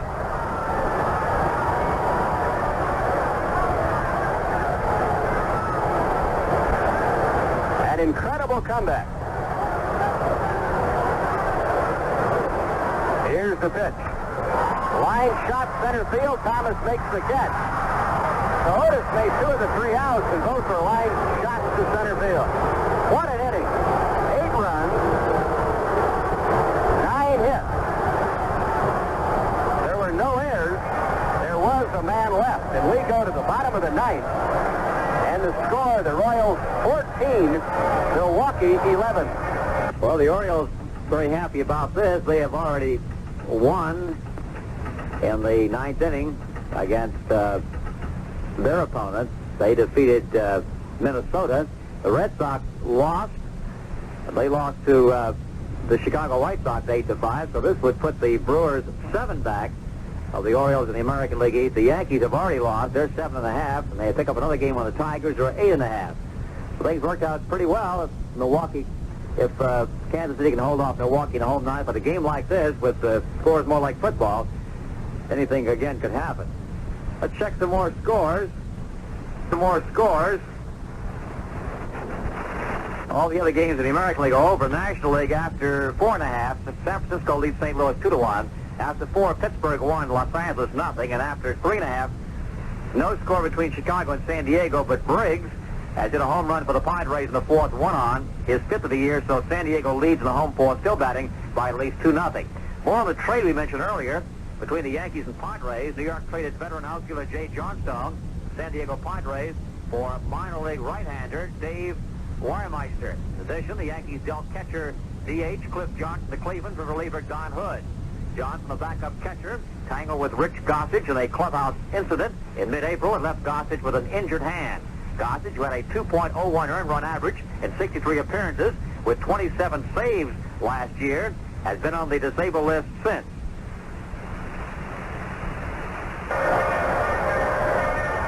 bottom of the ninth, 14-11 in favor of the Royals. The Royals got 8 runs in the top of the ninth. Marty Patton, a former Brewer, will be the new pitcher. Jamie Quirk is catching. He has been for 4 innings now. George Scott, who's been playing at first, will play third. He has played third. In fact, when he came up to the Boston Red Sox, he did play third base. Pete Lecoq is at first, Washington at short, White at second. The outfield remains Wilson in left, Otis in center, Cowens in right. Royals, I just think it's incredible, have not received one single base on balls in this game. So they have had to manufacture their 14 runs with 21 hits. The Brewers have made 1 error, but that's giving very little away. Listen to this. The Royals have 18 singles, 1 double, and 2 home runs. And the 2 home runs, both hit by Willie Wilson, both 3-run home runs. His first one left the stadium at the left field wall, his first outside the park home run, and then his 10th inning home run was an inside the park home run, a little flare down the left field line, which rolled away from Vogelbach in the corner. And I wish you could have seen Willie Wilson circling the bases. You know, we thought he went around the bases fast when he hit that inside the park home run against the Yankees last Saturday afternoon. Well, he did. But you should have seen him go around the bases on this one tonight.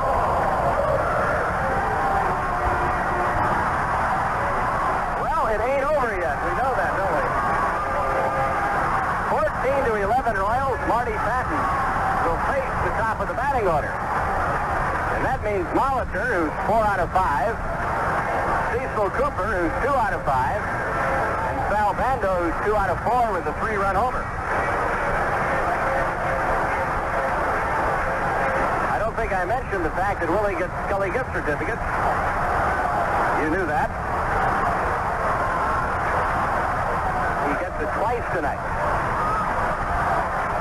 Here we go. Marty Patton pitches. Molitor takes a breaking ball for a strike.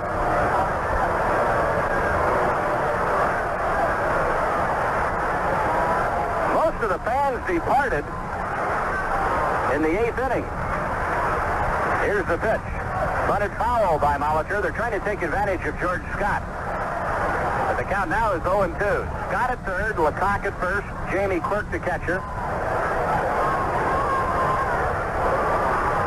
The Brewers have had just 2 hits since the 4th inning. They got 3 runs in the first, 1 in the second, 2 in the third, 5 in the fourth, and they thought left the Royals for dead. Fly ball, right field. Al Collins can't find it. Now he makes the catch. He was having problems with the light. And finally, he found the ball and made the catch. One away. Here's Cecil Cooper.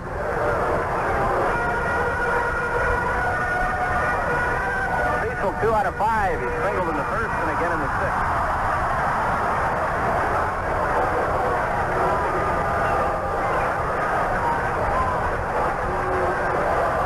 Given by Jamie Quirk. Marty nods yes. Into motion. Here's the pitch. Breaking stuff is low. 1 ball, no strike.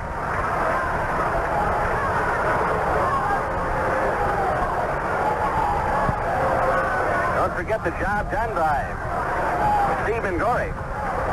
Outside corner, well thrown, 1-1. Mingo worked the 7th and 8th innings, allowing no hits, no runs, just 1 base runner. Royals made 2 good plays back of him in the 8th, one by Todd Cruz, or one by Washington, the other by Collins. Here's the 1-1 pitch. Bunted out in front of the plate. Jamie Quirk up with the ball, and the throw is in time. Well done by James. And that is not an easy play. Jamie Quirk is not at all used to that catcher's glove. He made a fine throw to Pete Lecoq. Cooper can run, and he was batting from the left side. Here's Bando. He's 2 out of 4, a 3-run homer in the first.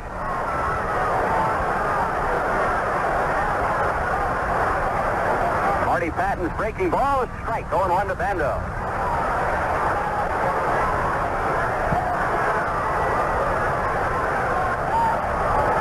Signal given. Here's the 0-1 pitch. Inside corner with a slider. Strike 2. It's 0-2. Remember how the Royals shocked the Boston Red Sox on Tuesday night when they scored the tying run. Home run by Braun. There's a drive into right center field. Collins to his right, calling for it. And the Royals have incredibly won the game. An incredible victory. They trailed after 4, 11-2. They win 14-11. They score 8 in the ninth. They did it without Brett and Porter, who were removed from the game after 5 innings. And the Royals, needless to say, a giddy bunch. I was going to say happy. They're happy, but they have to be almost giddy as they go to the clubhouse. Final score again, Royals 14, Milwaukee 11. Back in a minute. Let's check the West Coast games now. They're almost caught up with us in the National League after 5 innings now. Pirates lead the Dodgers 1-0. 4.5, San Diego 2, and Chicago 0. The other game on the West Coast, St. Louis and San Francisco 4.5. The Giants ahead of St. Louis 2-1 again. Willie McCovey has hit his 514th career home run. It came in the 4th. Nobody on his 9th of the year. Rounding them up again in the National League, the finals. Houston 2, Montreal 1. The New York Mets beat Atlanta by a score of 2-1. It was Cincinnati 6, Philadelphia 3. In the American League, Chicago beat Boston 8-5. Baltimore 6, Minnesota 5. Texas outscored the New York Yankees 9-5. Home runs in the game. Oliver, Texas, 5th, 1 on his 9th of the year. Pinella, Yankees 8, 1 on his 7th of the season. Toronto blanked Oakland 6-0. Cleveland defeated Seattle 13-3, and California nosed out Detroit 8-7. Second straight loss in as many tries for the Bengals' new skipper, Sparky Anderson. And this game, of course, a heartbreaker for the home team, Milwaukee, after leading 11-2 after 4 innings of play, were beaten by 3, 14-11. Let's go back for a minute or so for the wrap-up as we return to County Stadium, Milwaukee, Wisconsin. Well, Fred, you may watch a lot more baseball before you see an incredible comeback like the one tonight. Just a miraculous, incredible. You think of a lot of adjectives that you might apply, but all in all, 8 runs in the ninth add up to a 14-11 victory. The Royals trailed, as we said, after 4 with a score of 11-2. And the Brewers had left them for dead and rise from the ashes they did. The Brewers weren't the only ones that left them for dead. I'm sitting here, I've seen it, I believe it, but it hasn't even begun to sink in yet, Denny. It's everything that you said it was. Boy, a couple of thoughts about this ball club. First of all, about their integrity and their courage. It's been so easy to quit tonight. I've read those letters to the editor, and I've heard those phone calls to the station complaining about the Royals. I really don't care to read or hear any more about them right now. And nobody knows what's going to happen from this point on, but if there is to be a turning point in the season, the Royals have been kind of lolling along. And this broadcast was authorized on the rights granted by the Kansas City Royals and Milwaukee Brewers. It was intended solely for the entertainment of the AFRTS listening audience. Any publication, rebroadcast, or